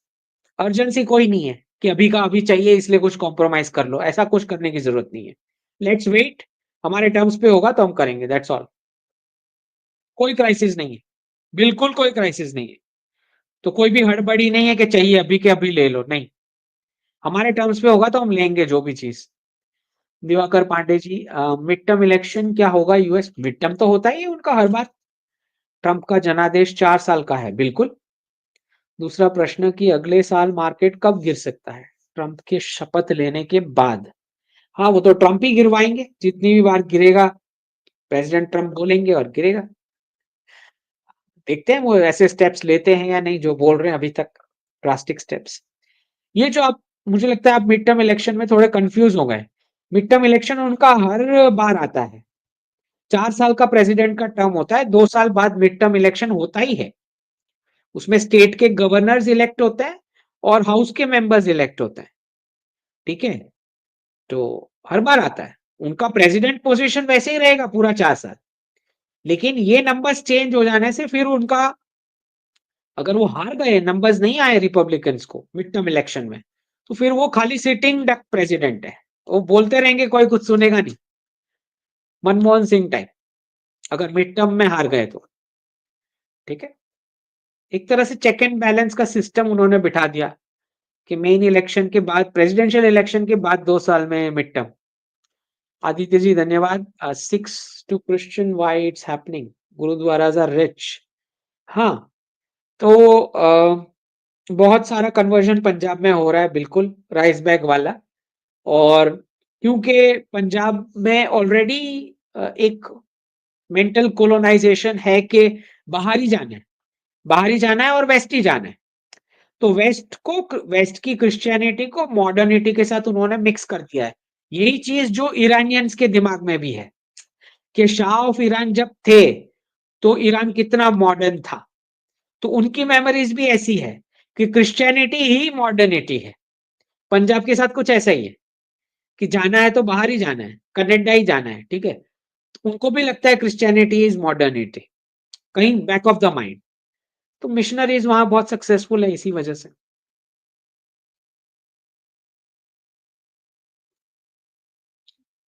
108 सनातन जी धन्यवाद। How is the future of hydro power sector stocks? Stop gap arrangement के लिए ठीक है, क्योंकि इवेंचुअली तो न्यूक्लियर ही फ्यूचर है, long term, very long term. You said one of the Khans homecoming in celebratory format, हाँ, till 2030. I don't know why, but I guess Saif Ali Khan. Is it, or is it one of the top 3 Khans? मैं क्यों बताऊं कौन सा खान, एक का तो होना है, ठीक। चलिए, Prateek Jagtap ji, can we expect any judiciary और कोर्ट इंफ्रा एक्सपेंशन, डिजिटाइजेशन? हाँ, जुडिशियरी रिफॉर्म्स आएंगे, digitization. Any laws in future for setting specific time limit to give final judgement? उन्होंने डाला ही है, आई थिंक 3 साल का या 2 साल का कुछ लिमिट, 3 साल का लिमिट डाला है वो जो नए लॉज आए उसमें। अब उसमें मैंने डिटेल में चेक नहीं किया कि कौन से कोर्ट्स की बात हो रही है या पूरा का पूरा केस का नेट टोटल 3 इयर्स है, ये मैंने नहीं चेक किया, लेकिन उसमें लिमिट डाली गई है, ये बात सही है। हम्म, चलो। भारत फर्स्ट जी धन्यवाद। Future of commercial hydroponics farming as a business, good, क्योंकि सारे अर्बन एरियाज में चाहिएगा। केओसी धन्यवाद यूट्यूब मेंबर बनने के लिए। हम्म, प्रणाम Ankit ji. Will dollar cross 86-87 mark by Feb end? Feb end specific तो नहीं मैं बता सकता, लेकिन 90 तक तो जा सकता है। ये मैं बहुत पहले का बोल चुका हूँ, 2 साल पहले का बोला हुआ है मैं, कि जब क्राइसिस पीक पे होगा तो 90 तक जा सकता है। ठीक है। Why do our governments keep paying management parasites instead of local talent? ये अच्छा क्वेश्चन है। आई थिंक प्रधानमंत्री जी ने इस पर 2-3 साल पहले कुछ इनिशिएटिव लिया था कि बिग फोर जो है वो हमारे ही होने चाहिए। बट मुझे लगता है कि जो लॉन्ग टर्म जो अभी बन रहा है प्लान, उस हिसाब से 2030 तक अच्छा खासा, क्योंकि कंसल्टिंग को हिट लगने वाला है जब ये क्राइसिस होगा, तब कंसल्टिंग सेक्टर में बहुत बड़ा हिट लगने वाला है। तो उसके बाद पॉसिबिलिटी है कि कुछ हो सकता है बिग फोर्स जो है वो अच्छे प्रोपोर्शन में ऑपरेशन शिफ्ट कर ले, और ये भी हो सकता है कि भारतीय भी हो जाए, 4 में से कोई पॉसिबल है। 2030 तक तो बहुत कुछ पॉसिबल है इसमें से, इसीलिए शायद उनको कंटिन्यू अभी भी एंटरटेन किया जा रहा है। ठीक है। राइट। शाहजा जी धन्यवाद। When will freebies culture stop in our country? When will freebies culture stop? जब जब पेरेंट्स अपने पैसे स्टॉक में नहीं लगा के अपने बच्चों पे लगाना शुरू कर देंगे, तब। राइट। अगर आपके बच्चे लायक है एंटरप्राइज करने के लिए, एंटरप्रेन्योर बनने के लिए, तो आप स्टॉक में लगाओगे क्यों पैसा? राइट। और जब सोसाइटी एंटरप्राइजिंग हो जाएगी तो उस हद तक का एक्सप्लॉयटेशन नहीं होगा, तो फ्रीबीज देने की जरूरत नहीं है ना। द वेरी फैक्ट कि लोग पैसा स्टॉक में लगा रहे हैं, इसका मतलब यह है कि क्लासरूम सिस्टम फेल्ड हो चुका है, कि बच्चा इतना बेकार निकल के आ रहा है कि उसके ऊपर पेरेंट्स तो पैसे नहीं लग, कोई नहीं लगाएगा उसके ऊपर पैसे, इतना बेकार निकल के आ रहा है क्लासरूम से। राइट। इसीलिए तो स्टॉक मार्केट में पैसा जा रहा है। अगर तुम्हारा बच्चा लायक होता पैसे लगाने को उसके ऊपर, तो आप स्टॉक में क्यों डालते? तो सोसाइटी अगर आपको ऐसी चाहिए जहां पे फ्री में कुछ डिस्ट्रीब्यूट ना करना पड़े, तो लोगों को स्टॉक मार्केट में पैसे नहीं डालने पड़े, वो अपने बच्चों के एंटरप्रेन्योरशिप के लिए रखने चाहिए पैसे। समझ आ रही है? विप विप जी धन्यवाद। BTech aeronautical engineering graduate preparing for UPSC, cleared pre but not mains, considering alternative career, not wishing for mtech. हम्म। तो आपका जो ये एरोनॉटिकल इंजीनियरिंग है, तो उसमें आपने कुछ एक्सप्लोर नहीं किया है, एरोस्पेस वाला? वो भी तो चेक करके देखो, उसमें अच्छी खासी अपॉर्चुनिटीज आएगी, उसमें कुछ एंटरप्राइजिंग भी कर सकते हो। ओके।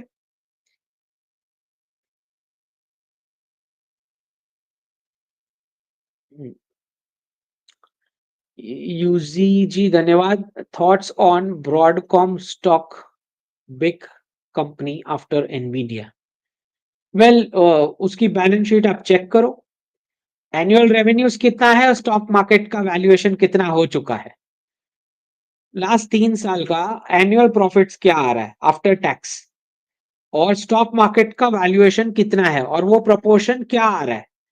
अगर बहुत ज्यादा बबल हो चुका है तो फिर वाइप आउट में इसको भी हिट होएगा। ठीक है। Story in pictures, did the Jewish aristocrat families from Europe have a role in the rise of Protestantism and capitalism in Europe? जी बिल्कुल, बिल्कुल। उसी को तो जितना जितना एक्सप्लोर किया गया साइंस और लॉजिक, उतना उतना पता चला कि वो Catholic book based, commandment based, set in stone, वो रूल्स और फैक्ट्स डाउटफुल लग रहे हैं। तो साइंस को क्रिश्चियनिटी के साथ अलाइन करने के लिए प्रोटेस्टेनिज्म का वर्जन निकाला गया, कि नहीं, हम बिलीव नहीं कर लेंगे, चेक करेंगे, अगर कुछ लॉजिकल मिलता है तो वो वाली क्रिश्चियनिटी का ऑप्शन भी है आपके पास, प्रोटेस्टेंटिज्म वाला। बेसिकली साइंस रिलीजियंस के कमांडमेंट्स वाली थियोरी के ऑपोजिट जा रहा था। तो अब ये तो नहीं बोल सकते लोगों को कि क्रिश्चियनिटी फेक है, तो इसीलिए प्रोटेस्टेंटिज्म एक अलग बनाया गया सेक्शन कि भाई लेटेस्ट साइंस को मानो और बोलते जाओ कि हाँ ये भी क्रिश्चियनिटी है, ठीक है, something like that. Jewish aristocrat families had a role, बिल्कुल। पार्था जी धन्यवाद। When you say West is not stupid, they will sell the best to their citizens, means limiting best for home customers only, बिल्कुल। Extra charge for export, extra charge for export, हाँ हो सकता है, extra charge for export बाकी देश को देने के लिए हो सकता है, बिल्कुल। मनीष मिश्रा जी बहुत बहुत धन्यवाद, थैंक यू ज्वाइन होने के लिए एज अ मेंबर। ठीक है। Story and pictures ji, was Hitler right in this assessment of Jewish community prioritizing self-interest over national interest? In this assessment of Jewish community prioritizing self-interest over national interest, were they behind the rise of communism? The Jews. देखिए, जिन्होंने भी Adam Smith capitalism में industrialisation की factories डाली, वो सारे communism के rise के लिए जिम्मेदार थे। Basically Adam Smith is the father of communism, not Karl Marx. Adam Smith का जो डिवीजन ऑफ लेबर और इकोनॉमीज ऑफ स्केल है, उसमें सोसाइटी का उस हद तक का एक्सप्लॉयटेशन हुआ कि फिर कार्ल मार्क्स का जन्म हुआ कि मुझे फ्री में दे दो। जब तुमने सोसाइटी का इतना एक्सप्लॉयटेशन कर डाला है तो अब मुझे फ्री में चाहिए। तो Adam Smith is the father of communism, not Karl Marx. ये आपको सबको उल्टा पढ़ाया जा रहा है, ठीक है। आप जो पूछ रहे हैं, prioritising self interest over national interest, self interest भी नहीं, उनका नेशनल इंटरेस्ट जो वो बोल रहे हैं कि इजराइल करके हमारा प्रॉमिस्ड लैंड है। तो ज्यूस बहुत सारी कंट्रीज में थे यूरोप की, और वो ये बोल रहे थे कि हमारी ओरिजिनल लैंड वहां पे है, जेरूसलेम, ओके। और वो कंट्रीज की स्टेट मतलब गवर्नमेंट्स को ये बोल रहे हैं कि हमारा नेशनल इंटरेस्ट वो है, ये वाला नहीं जो हम यहाँ रह रहे हैं। तो आप आई थिंक वो सेल्फ इंटरेस्ट मतलब वो इजराइल वाला सेल्फ इंटरेस्ट, और नेशनल इंटरेस्ट उनका, वो नेशन ही बोल रहे हैं कि हमारा फॉर्म होना बाकी है, हमको वापस जाना है, वहां जाके इजराइल बनाना है। That was the concept. Were they behind the rise of communism? कुछ बिजनेसमैन हो सकते हैं, बिकॉज एडम स्मिथ के कैपिटलिज्म में जो फैक्ट्रीज डली, उसमें बहुत सारे ये एरिस्टोक्रेट फैमिलीज का पैसा था, बिल्कुल, मशीन्स में लगाने के लिए। रेखा वर्मा जी धन्यवाद। After 2030 which place will be better choice to buy shop village or tier 2 cities? Tier 2 after 2030? नहीं, आपको पहले ही परचेस कर लेना है अगर टीयर 2 में कुछ लेना है तो। Sir, is gold price go above 1 lakh in mid 2025? नहीं, मैंने 85-90 की रेंज प्रेडिक्ट करी 2025 के लिए। 1 लाख, उससे ज्यादा बढ़ सकता है वो 85-90 से, डिपेंड्स। क्राइसिस का साइज अगर बड़ा है तो उससे भी बढ़ सकता है, 1 लाख तक जा सकता है अगर उतना बड़ा क्राइसिस है तो। मेरे हिसाब से 85-90। राजशेखर जी धन्यवाद। Comment about Philippines, would it legalize divorce?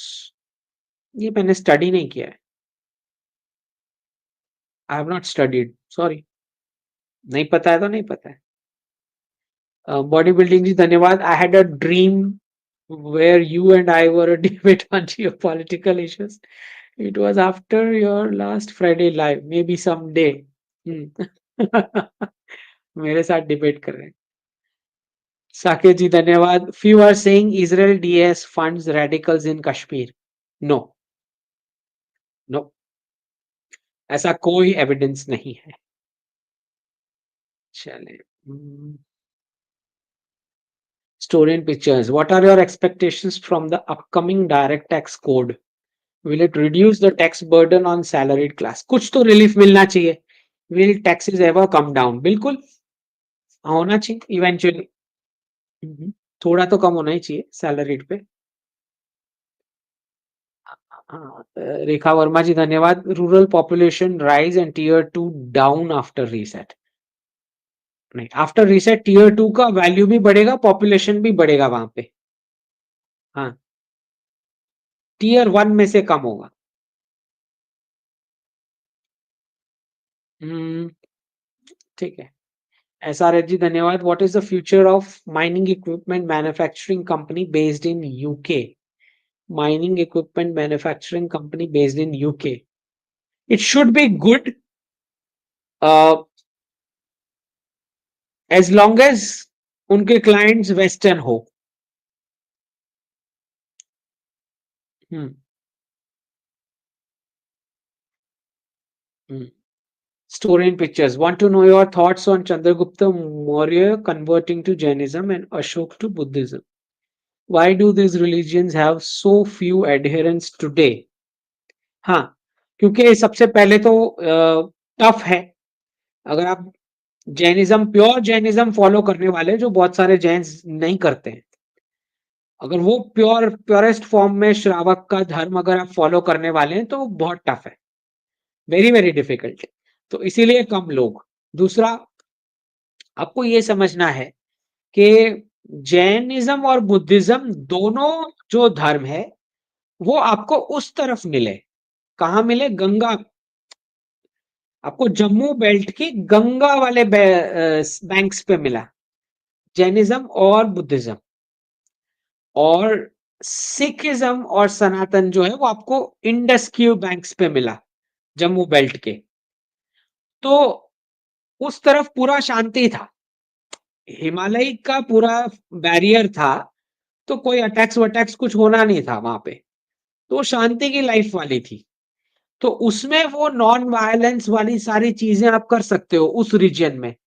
जहां पे सनातन और सिखिज्म का बर्थ हुआ, इंडस पे, वहां पे कांस्टेंट अटैक्स थे। ओके, तो वो वॉरियर कम्युनिटी, क्षत्रिय और ये जो मानी गई सिख कम्युनिटी।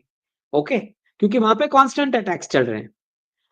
दूसरा, आपको ये समझना है कि जैनिज्म और बुद्धिज्म, बुद्धिज्म का तो इतना मुझे आइडिया नहीं है कि बुद्ध वाला जो इट्स अ टाइटल। जैनिज्म में जो हमारे 24 तीर्थंकर माने गए वो सारे के सारे क्षत्रिय थे। क्षत्रिय जिन्होंने वायलेंस करने के बाद नॉन वायलेंस को अडॉप्ट किया, या ऐसी फैमिलीज थे रॉयल फैमिलीज के जो जिन्होंने वायलेंस देखी और सोचा कि इसका कोई मतलब नहीं है, और फिर उन्होंने तीर्थंकर बने। तो बेसिकली सनातन धर्म अगर इसी के कंपोनेंट्स में अगर आप गिनो बाकी के 3 को, तो जैनिज्म और बुद्धिज्म आपको ज्यादा मोक्ष की तरफ लेके जाता है, मतलब फिजिकल वर्ल्ड से दूर। जबकि सनातन में फिजिकल वर्ल्ड पूरा सेलिब्रेट हो रहा है। इंपॉर्टेंट नहीं है कि सबके सबको मोक्ष के लिए ही जाने का है। तो बेसिकली सनातन को मोक्ष में पहुंचाने का रास्ता जो है वो जैनिज्म और बुद्धिज्म ने एक तरह से एक वर्जन एस्टैब्लिश किया। ओके, वर्ल्डली एंजॉय करना है तो दैट इज सनातन। और जो वॉरियर वाला पोर्शन, जो सिखी वाला जो पूरा डेवलप हुआ उस बेल्ट पे जहां पे कांस्टेंट अटैक्स चल रहे थे। ठीक है, तो this is what it is. तो वायलेंस करने के बाद जिनको रियलाइजेशन आया कि ये कोई मतलब ही नहीं है फिजिकल वर्ल्ड में, तो उन्होंने जैनिज्म और बुद्धिज्म वाला मार्ग अपनाया, अपने आप को लाइफ साइकिल से लिबरेट करने का, मोक्ष प्राप्ति के लिए। तो सनातन का रास्ता मोक्ष प्राप्ति का जो है वो जैनिज्म और बुद्धिज्म ने एस्टैब्लिश किया, एक वर्जन। ओके, बहुत सारे वर्जन होंगे, एक वर्जन। तो this is my understanding. Okay,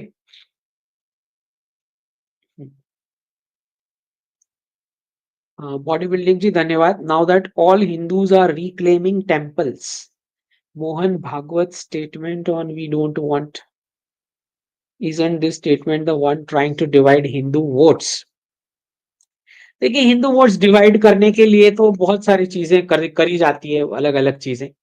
मुझे ये लगता है कि उनका स्टेटमेंट इस थॉट प्रोसेस से आया है कि इकोनॉमी डिस्टर्ब हो उस प्रकार से नहीं होना चाहिए।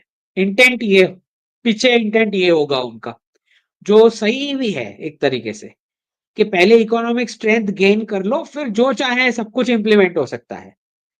इकोनॉमिक्स को डिस्टर्ब करके ये मत करो। अगर मैसेज का इंटेंट ये है तो उतना गलत नहीं है जैसा सुन के अभी लग रहा है। ठीक है, जिस प्रकार से बोला गया उसको देख के अभी बुरा लग रहा है। लेकिन अगर इंटेंट वो वाला है उनका कहने का कि इकोनॉमी स्टेबल रख के करो जो जितना हो सकता है, और फिर वेल्थ अच्छी खासी हो जाएगी तो फिर you can do it faster, अगर ऐसा इंटेंट है तो फिर ठीक है। पर ये बोल रहे हैं कि करना ही नहीं है, कभी भी नहीं करने का है, अगर ऐसा बोल रहे हैं तो मुझे नहीं लगता कि कोई इंडिविजुअल को आप रोक सकते हो आपके स्टेटमेंट से। इतना तो कोई इन्फ्लुएंस किसी का नहीं है कि ये हो सकता है कि रोक दिया जाए। ठीक है, उनका भी नहीं है इतना इन्फ्लुएंस तो कि विष्णु शंकर जैन अपने केस वापस ले लेंगे। आई डोंट थिंक सो इनको सुन के। भानु जी धन्यवाद। I have some cash. I want to preserve value against USD. Should I invest in gold, Nifty, B's or something else? देखिए, कोई स्पेसिफिक चीज यहाँ पे मैं स्क्रीन पे तो नहीं बता सकता क्योंकि सेबी की गाइडलाइंस है, और ना मैं स्टॉक एडवाइजर या इन्वेस्टमेंट एडवाइजर बिल्कुल भी नहीं हूँ। मैं तो जियो पॉलिटिक्स और जियो इकोनॉमिक्स से प्रोजेक्ट कर रहा हूँ। I am not a stock expert. तो अगर आपको समझना है, मैं अपने जियो पॉलिटिकल प्रोजेक्शंस दे सकता हूँ। तो नीचे ईमेल आईडी है, वहां पे आप टीम को कांटेक्ट करके प्रोफेशनल कंसल्टिंग बुक कर सकते हैं इसके लिए। ठीक है, बाकी स्पेसिफिक चीज मैं बोल नहीं सकता। इतना मैं बता सकता हूँ कि हाँ, गोल्ड और सिल्वर अप जाने वाला है, इतना तो मैं क्लियर बता सकता हूँ। निफ्टी भी लॉन्ग टर्म में तो निफ्टी भी अप जाएगा, राइट। तो डिपेंड करता है, हर एक इन्वेस्टर अलग होता है, हर एक का लाइफ का एज अलग होता है, हर एक का सेविंग्स का लेवल अलग होता है, हर एक का रिस्क का एपिटाइट का रेंज अलग अलग होता है। तो ऐसे ये नहीं बोल सकते वन स्ट्रोक के ऐसा ही करने का है, नहीं, सबका अलग होता है। इंटेल क्रिप्टो जी धन्यवाद। Coming is final reset, how it is not bigger than when stocks will it lose 90% by the end of this decade? नहीं इंटेल क्रिप्टो जी, 90% नो, नो, 90 तो नहीं लग रहा है कोई हिसाब से। भारत जी धन्यवाद। What's your view on China selling 5th generation jet to Pakistan? बेचो, अच्छा है, बेचो बेचो। हम्म, मानस विश्वास जी धन्यवाद यूट्यूब मेंबर बनने के लिए। Inter crypto ji, adopting crypto is same like US dollar, why government allow? De dollarize करवा रहे हैं क्रिप्टो में ले जाके, और वो जो आबरा का डाबरा करने का है, जो डेट इकट्ठा हुआ है उसको वाइप आउट करने का है, तो इसी से होगा ना, इलेक्ट्रॉनिक एंट्री से ही तो होगा, वरना कैसे होगा। इतना समझ लो कि गिफ्ट सिटी में भी अभी न्यूज आ गया है रेगुलेशन का क्रिप्टो का, और आईआरएस की भी स्टेटमेंट आ चुका है, आपकी टैक्स एजेंसी का भी स्टेटमेंट आ चुका है कि अब चार्ज होगा, सब पे टैक्स लगेगा अगर आप कुछ बेनिफिट कर रहे हो तो। ठीक है, जिन्होंने लाइक नहीं किया है प्लीज वीडियो लाइक कर देना। आयुष जी धन्यवाद। हम्म, आकाश जी धन्यवाद। I am from tier 4 and you are so wrong about employment, it's DK. Explain करो और ज्यादा क्या बोल रहे हो। टियर 4 तो मैं कैटेगराइज करा ही नहीं हूं अभी तक, बट समझ रहा हूं कि आप लोएस्ट की बात कर रहे हो। अनूप जी धन्यवाद यूट्यूब मेंबर के लिए बनने के लिए। Hmm, Ayush Dubey ji, what are your views on manufacturing of medicine and electrical equipment? दोनों मैन्युफैक्चरिंग तो बूम करने ही वाला है। Can I invest in manufacturing unit and can we compete with prices? Yes, market अलग है लेकिन वेस्टर्न कम ही सिलेक्ट कर। ठीक है, राहुल संगानी जी धन्यवाद। How much ME currency will devalue after reset since it's connected? $1 equals to approx 3.5 Middle East currency dinar as average calculation. देखिए इनके पास crude oil है बैकअप करने को, अभी तो 10 साल तो है ही रेलेवेंस, स्टॉक भी है और रेलेवेंस भी है, ठीक है। सो मुझे नहीं लगता उतना प्रोपोर्शनेट जितना एलाइज का करेंसीज नीचे जाने वाला है उतना मिडिल ईस्ट का करेंसी जाएगा, ऐसा नहीं लगता है मुझे, ठीक है। फिर भी will keep a watch, right, कुछ भी सिग्नल्स दिखाई देंगी तो we will cover. Ashutosh ji धन्यवाद। What will happen to export industry during और after the reset in 2025? Export, पूरे एक्सपोर्ट की मत बात करो, जो वेस्टर्न क्लाइंट वाला है उसमें थोड़ा हिट लगेगा, बिल्कुल लगेगा ही। वेस्टर्न करेंसी का पावर जा रहा है तो उतना तो हिट लगने वाला है। श्री कृष्णा बादीगर जी धन्यवाद। How to identify when gold silver stock price will climb and crash? Around 1819 gold silver crashed, stock market crash. जी, वो तो स्टॉक मार्केट तो प्रेडिक्ट करा ही था हमने, पर क्योंकि DXY भी थोड़ा ऊपर गया होगा तो ये गोल्ड सिल्वर नीचे आया है। How to identify when gold silver stock price will climb and crash? देखिए इस बार का तो हमने फिगर आउट कर लिया था कि बैंक ऑफ जापान और फेड से जो कमेंट्स आएंगी या पॉलिसी चेंजेस आएंगे। पॉलिसी चेंजेस तो बहुत ज्यादा नहीं किए उन्होंने, BOJ ने सेम रखा, लेकिन बाद में जो कमेंट करी उसकी वजह से इम्पैक्ट आया, और जो फेड ने बाद में कमेंट करी वो कमेंट्स की वजह से आया है। तो वो कमेंट ना भी करते तो नहीं आया होता, उन्होंने जानबूझ के कमेंट करी, जबकि पॉलिसी में कोई इतना बड़ा शिफ्ट नहीं था, राइट, तो उन्होंने करवाया ये, राइट। तो हर बार आपको खोजना पड़ेगा कि किस चीज से हो रहा है। Okay, next. अमृत राज जी धन्यवाद। Job opportunities in Kuwait with reference to IMAC बढ़ने वाली है, बिल्कुल। नूपुर जी धन्यवाद। प्लीज कंटिन्यू एनलाइटिंग अस, धन्यवाद जी। मोनिल लोदरिया जी धन्यवाद। Increasing US 10 yield risk for stocks and gold. हाँ, 10 ईयर यील्ड बढ़ता है उसका मतलब ही डी डॉलराइजेशन होता है, दैट ये 10 ईयर यील्ड बढ़ते ही समझ जाना चाहिए कि डी डॉलराइजेशन आगे बढ़ रहा है। For stocks and gold, risk for stocks and gold,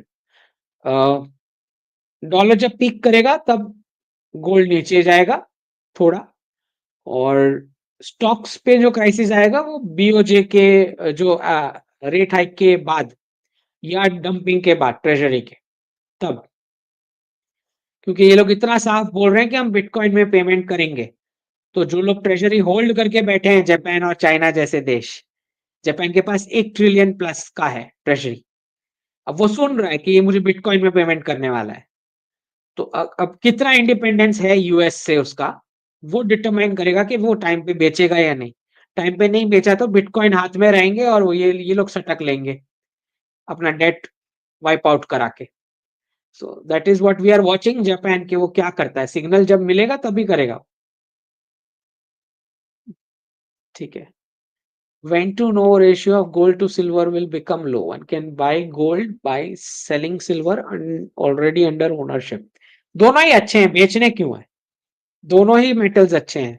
अभी तो बेचने का टाइम नहीं आया ना, जब डॉलर स्पाइक करेगा, नहीं, जब डॉलर में ट्रिम आएगा लास्ट क्वार्टर के आसपास, पहला ट्रिम, तब ध्यान देना है गोल्ड सिल्वर पे, अगर प्रॉफिट बुक करना चाहते हो, इन्वेस्टमेंट के लिए अगर किया हो तो, ठीक है। If $65, gold 60K, better to buy then.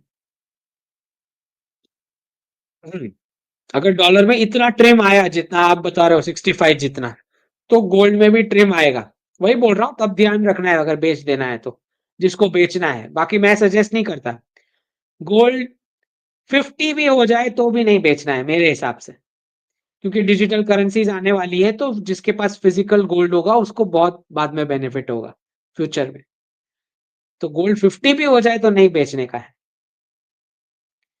ठीक है। जिन्होंने इन्वेस्टमेंट करनी है उनका अलग व्यू होता है। You misunderstood last live July 5, 26. I meant post doji closure. हाँ. What's your analysis about dollar rate if gold price discovery shift to RIC? हाँ, अगर गोल्ड प्राइसिंग जो है शंघाई, गिफ्ट सिटी और मॉस्को एक्सचेंज में shift होती है तो अप होगा। I am scared our gold investment might bleed otherwise. नहीं, यूएस डॉलर में तो वैसे ही अप जाना है, यूएस डॉलर के रेट्स की कंपैरिजन में तो गोल्ड अप जाना ही है, ठीक है। और यहाँ पे प्राइसिंग शिफ्ट होती है तो भी जो ग्लोबल लेवल का प्राइसिंग होगा वो भी पॉजिटिव रहेगा, क्योंकि उसमें मैनिपुलेशन अभी स्टार्टिंग से होना शुरू नहीं हो गया होगा, तो एटलीस्ट स्टार्टिंग में तो it it shouldn't be down. Okay, let's see जब स्टार्ट होता है, will keep a watch. Abhishek ji धन्यवाद। Future of semiconductor real estate industry and jobs good, semiconductor industry is good, promising. Manas ji धन्यवाद। Difference between socialist families, democratic, humanist in preamble, please predict exact date, year of धार्मिक edition in preamble, Modi ji will do it और योगी। ये तो मेरा suggestion है, so I don't know कि मोदी जी या योगी जी ने पढ़ा है इसको, तो वी डोंट नो। ये तो मेरा सजेशन है ना, मैं 2 साल पहले से दिया हुआ हूं कि सोशलिस्ट, सेक्युलर और डेमोक्रेटिक को हटा के धार्मिक, फैमिलिस्ट और ह्यूमनिस्ट होना चाहिए। मुझे नहीं पता अगर मोदी जी और योगी जी ने पढ़ा भी है, ये मेरा सजेशन है ये।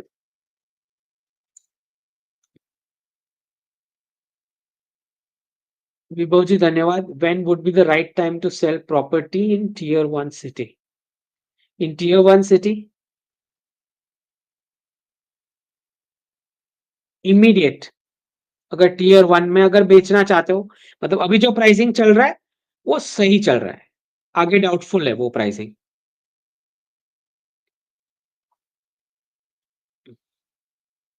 फिर अगेन लोकेशन और ये सब बहुत सारे फैक्टर्स होते हैं। RX जी धन्यवाद। Most people commenting here are only here for their personal benefit, I don't think they care about Hindu society और नेशन। देखिए RX जी, मैं इसको पॉजिटिव तौर पे इसलिए लेता हूं कि अगर कोई इंडिविजुअल्स और फैमिलीज अपने आप को फाइनेंशियली या डिसीजन मेकिंग वाइज अपने आप को बेनिफिट करा लेती है, तो उतना बर्डन स्टेट के लिए कम है। मैं इस एंगल से देखता हूं। तो अगर थोड़ी भी अवेयरनेस लोगों को आ रही है कि क्या फेक न्यूज है, क्या सही है, एनालिसिस कैसे करते हैं, ये अगर आ जाता है तो एटलीस्ट उतना बर्डन स्टेट के ऊपर कम होगा, उतना फेक नरेटिव्स को वो काउंटर कर पाएंगे। ये बात सच है कि मैक्सिमम क्वेश्चन स्टॉक, इन्वेस्टमेंट ये वाले आ रहे हैं, लेकिन वो भी तो हमें देखना है कि अगर इंडिविजुअल्स या फैमिलीज बेनिफिट कर रहे हैं तो उतना बर्डन एक तरीके से कम हो रहा है स्टेट के ऊपर। अब ये सोचो कि अगर वो मेरे को नहीं सुनेंगे और वेस्ट में जाके 40 लाख की फीस भर देंगे अपने बच्चे की, 40 लाख का देश को भी तो नुकसान हो रहा है। उनका पर्सनली तो हो ही रहा है, लेकिन देश को भी तो नुकसान हो रहा है। फिर वो वहां पे जाके टॉयलेट साफ करेगा तो आपका ह्यूमन रिसोर्स भी तो गया, राष्ट्र को भी तो नुकसान हो रहा है साथ में, अगर किसी इंडिविजुअल को हो रहा है तो। मैं इसको पॉजिटिव देखता हूं, जितना भी मैं अवेयरनेस करा पाता हूं। ठीक है। वैशाली जी धन्यवाद। Did Canada merge in USA? वो ऑलरेडी वैसल स्टेट है और अब तो बहुत ही क्लियर हो गया कि वैसल बन के ही रहेगा। And what is the future of New Zealand? वो one of the five eyes है, उसको भी वॉशिंगटन से डिक्टेशन मिलता रहेगा, सादा सी बात है। बहुत रेसिज्म बढ़ने वाला है और खालिस्तान वाला भी न्यूजीलैंड में। गिनी यश जी धन्यवाद। अंकित अवस्थी जी धन्यवाद। Sir future of Uttar Pradesh positive, Uttar Pradesh का फ्यूचर अच्छा ही दिख रहा है। ज्योतिश्वर मिश्रा जी, आप सनातन समर्थक है पर सनातन संस्कृति को भौतिकता की जगह चेतना को, चरित्र को महत्व देती है, जबकि आप भौतिक कारकों से जैसे de-dollarisation, change in cash flow से सामाजिक, सांस्कृतिक, धार्मिक परिवर्तनों की भविष्यवाणी कर रहे हैं। यह तो मार्क्सिज्म की तरह भौतिकवाद या जड़वाद है। नहीं, देखिए ज्योतिश्वर जी, हमें ये समझना है कि जो मैं फ्यूचर का प्रोजेक्शंस दे रहा हूं, उस प्रोजेक्शंस में भारत को बेनिफिट करने के लिए आप अपने आप को कैसे फिट कर रहे हो, ये हमें देखना है। तो इकोनॉमिकली अगर आप स्ट्रांग हो पा रहे हो तो आप कुछ ना कुछ सनातन में उसका बेनिफिट जाएगा। गरीब रहने का तो कोई मतलब नहीं है ना, या किसी के ऊपर डिपेंडेंट रहने का कोई मतलब नहीं है, या फेक न्यूज में जीने का तो कोई मतलब नहीं है। राइट? तो ये अवेयरनेस इंपॉर्टेंट है। तो अवेयरनेस से फिर आप क्या करते हो वो आपके ऊपर है, ठीक है? तो हो सकता है किसी को खाली इसमें भौतिकतावाद दिख रहा है, राइट? ये हो सकता है, कुछ लोग हैं जो खाली स्टॉक्स पे ही क्वेश्चन पूछ रहे हैं, तो उनको लग रहा है कि खाली उनका टेम्पररी बेनिफिट हो जाए। लेकिन हमें ये देखना है कि लॉन्ग टर्म राष्ट्र के हित में ये अवेयरनेस से क्या उनकी लाइफ में चेंजेस आ सकते हैं। तो वो ऑटोमेटिक सनातन में ट्रिकल कर ही जाएगा इवेंचुअली, ठीक है? तो अनअवेयर रहने का तो कोई मतलब नहीं है। दूसरा हमें ये समझना है कि आजकल बहुत ज़्यादा जो ह्यूमन ब्रेन है वो बहुत ही लो लेवल का हो गया है। मतलब उसको आप कैश फ्लो का बेनिफिट दिखा रहे हो तो उसको धन का बेनिफिट भी दिख रहा है। पहले जैसा वो वाली सोसाइटी नहीं रही हमारे पूर्वजों वाली के मतलब इंटेलेक्चुअली उतना हाई लेवल है कि धन का बेनिफिट समझाने की जरूरत नहीं है। अब बातें पूरी अलग हो चुकी है। अब हर एक चीज में आपको लॉजिक देना पड़ेगा। हर एक चीज में आपको बताना पड़ेगा कि धन फॉलो नहीं कर रहे तो इसका ये नुकसान तुमको होने वाला है। जब तक वो नुकसान नहीं बता रहे तब तक समझ नहीं रहे। जैसे धार्मिक जीवन में अगर आप देखते हो कि आयुर्वेद हो गया, अब उबला हुआ पानी पीना है तो क्यों पीना है? लॉजिक नहीं पता। हम तो आरओ वाला पिएंगे, हम तो केमिकल वाला पिएंगे, फिल्टर किया हुआ पिएंगे। वो पी लेने के बाद 3-4 साल बाद जब मेडिकल रिपोर्ट आएंगी कि कुछ गड़बड़ हो गई है बॉडी में, तब जाके उसको फिर बॉइल्ड वाटर का बेनिफिट समझ में आ रहा है। ओके? तो अगर आप बोलोगे नहीं धर्म फॉलो कर, तो वो नहीं करेगा। बोलेगा देख तेरी ऐसी मेडिकल रिपोर्ट आने वाली है, देख ले। तो शायद वो फॉलो कर लेगा क्योंकि दिमाग उतना ही लेवल का है।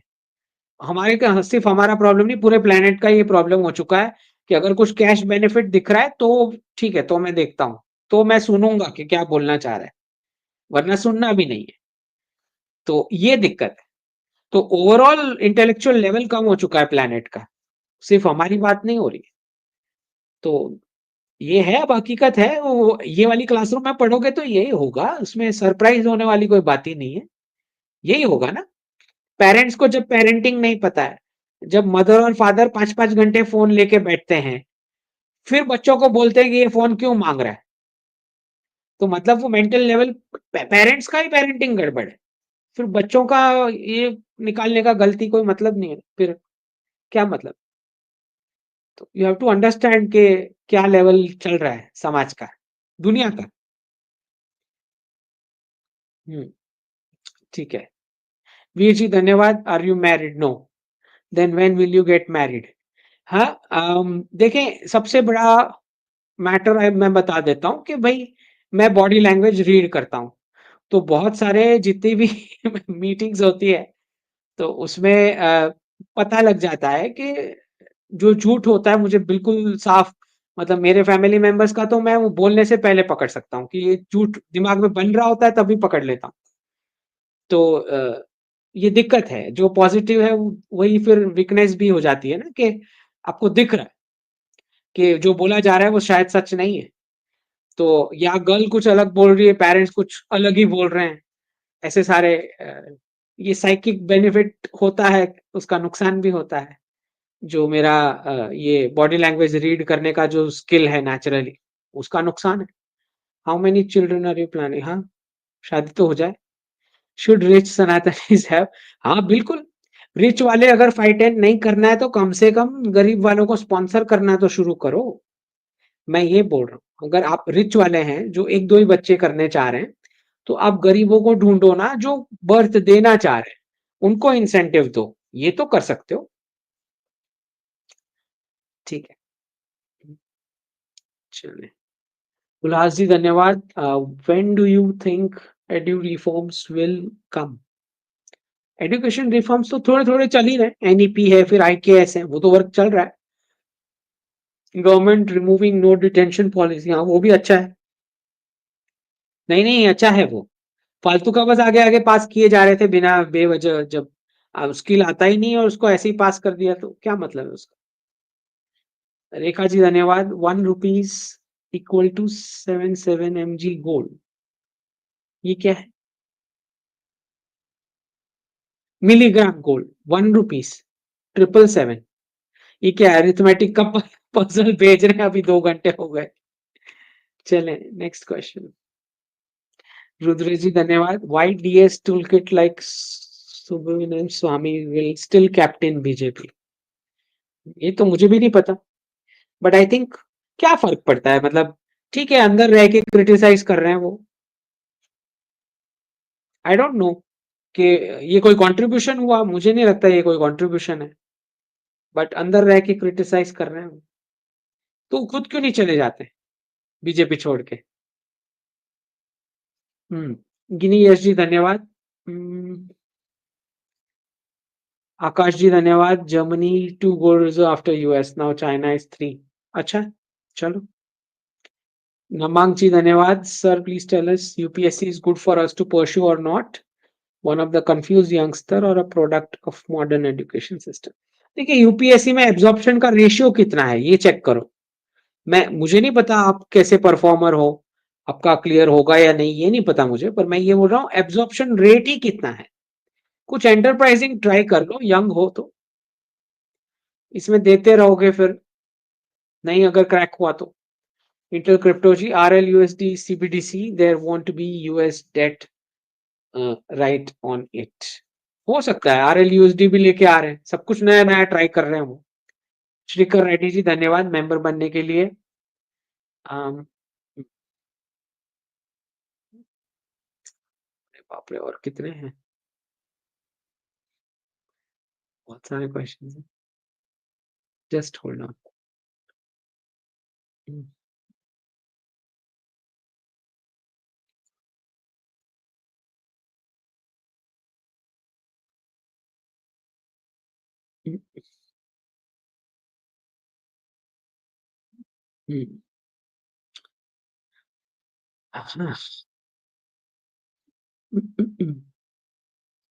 सुब्बा जी धन्यवाद मेंबर बनने के लिए।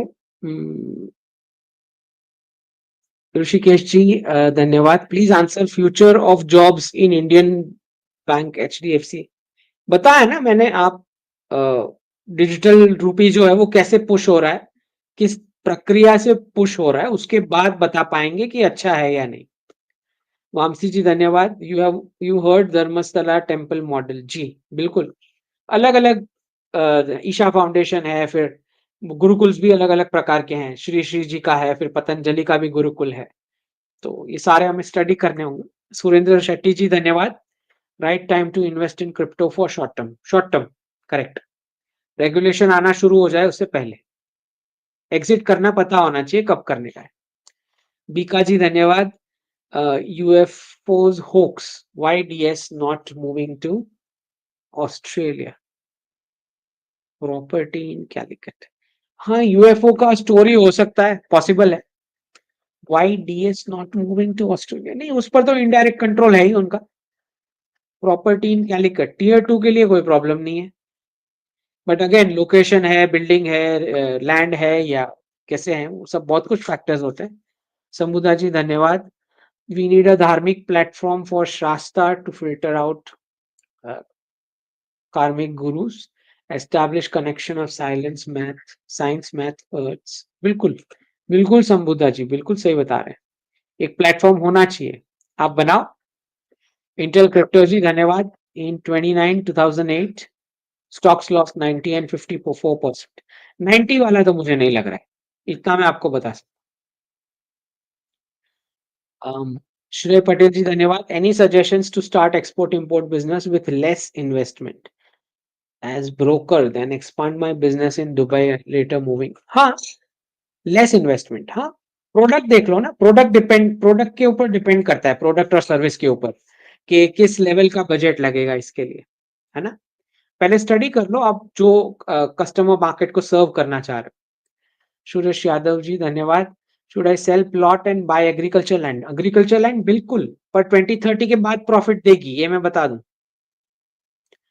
रेखा Verma ji, is it difference between 1 rupees coin, 10, 50, 20, 100 notes?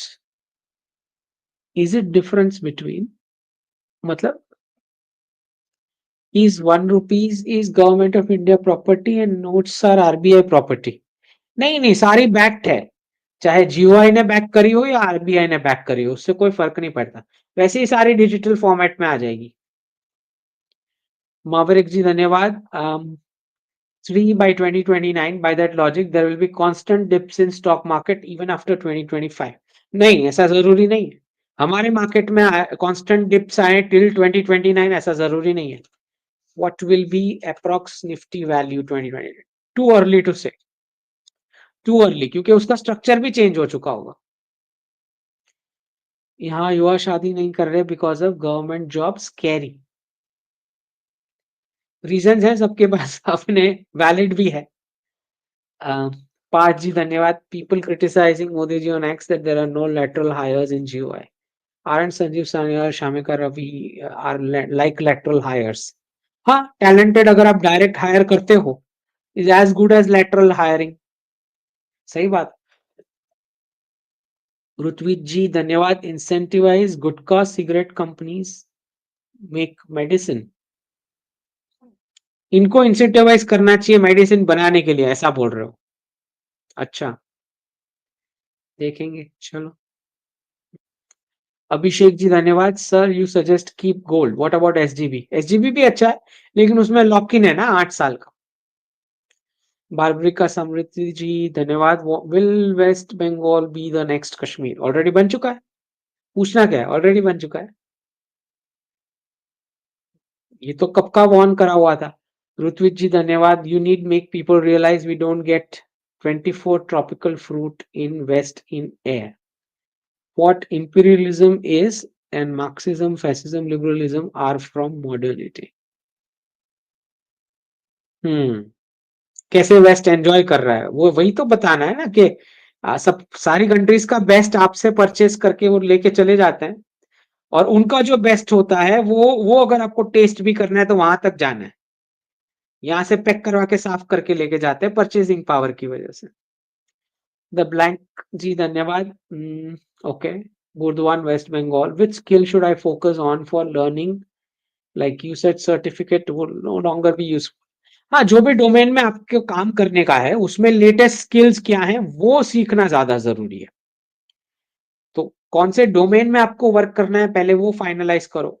हमेशा 35 से 45 की एज बीच वाले एक्सपीरियंस वाले लोगों को जाके उनका इंटरव्यू करो, उनको पूछो कि वो ये डोमेन में कैसे अपना करियर पाथ बनाए, फिर अपना खुद का डिसाइड करो. पहले एक्सपीरियंस सुन लो. किसका सुनना है? 35 to 45 की एज वाले. जो डोमेन आपको पसंद है उसमें 35 to 45 की एज वाले को पकड़ो, जो वो डोमेन में काम कर रहा है. उसका करियर पाथ पूरा समझो. ऐसे 10-12 जन को पूछो, डेटा कलेक्ट करो, फिर अपना कुछ डिसाइड करो. ओके.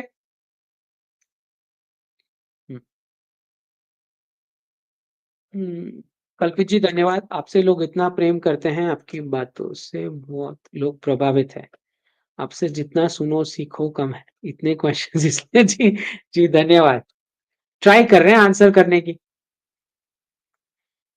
सारे फिर भी नहीं हो पाते क्योंकि बहुत ज्यादा क्वेश्चंस आते हैं.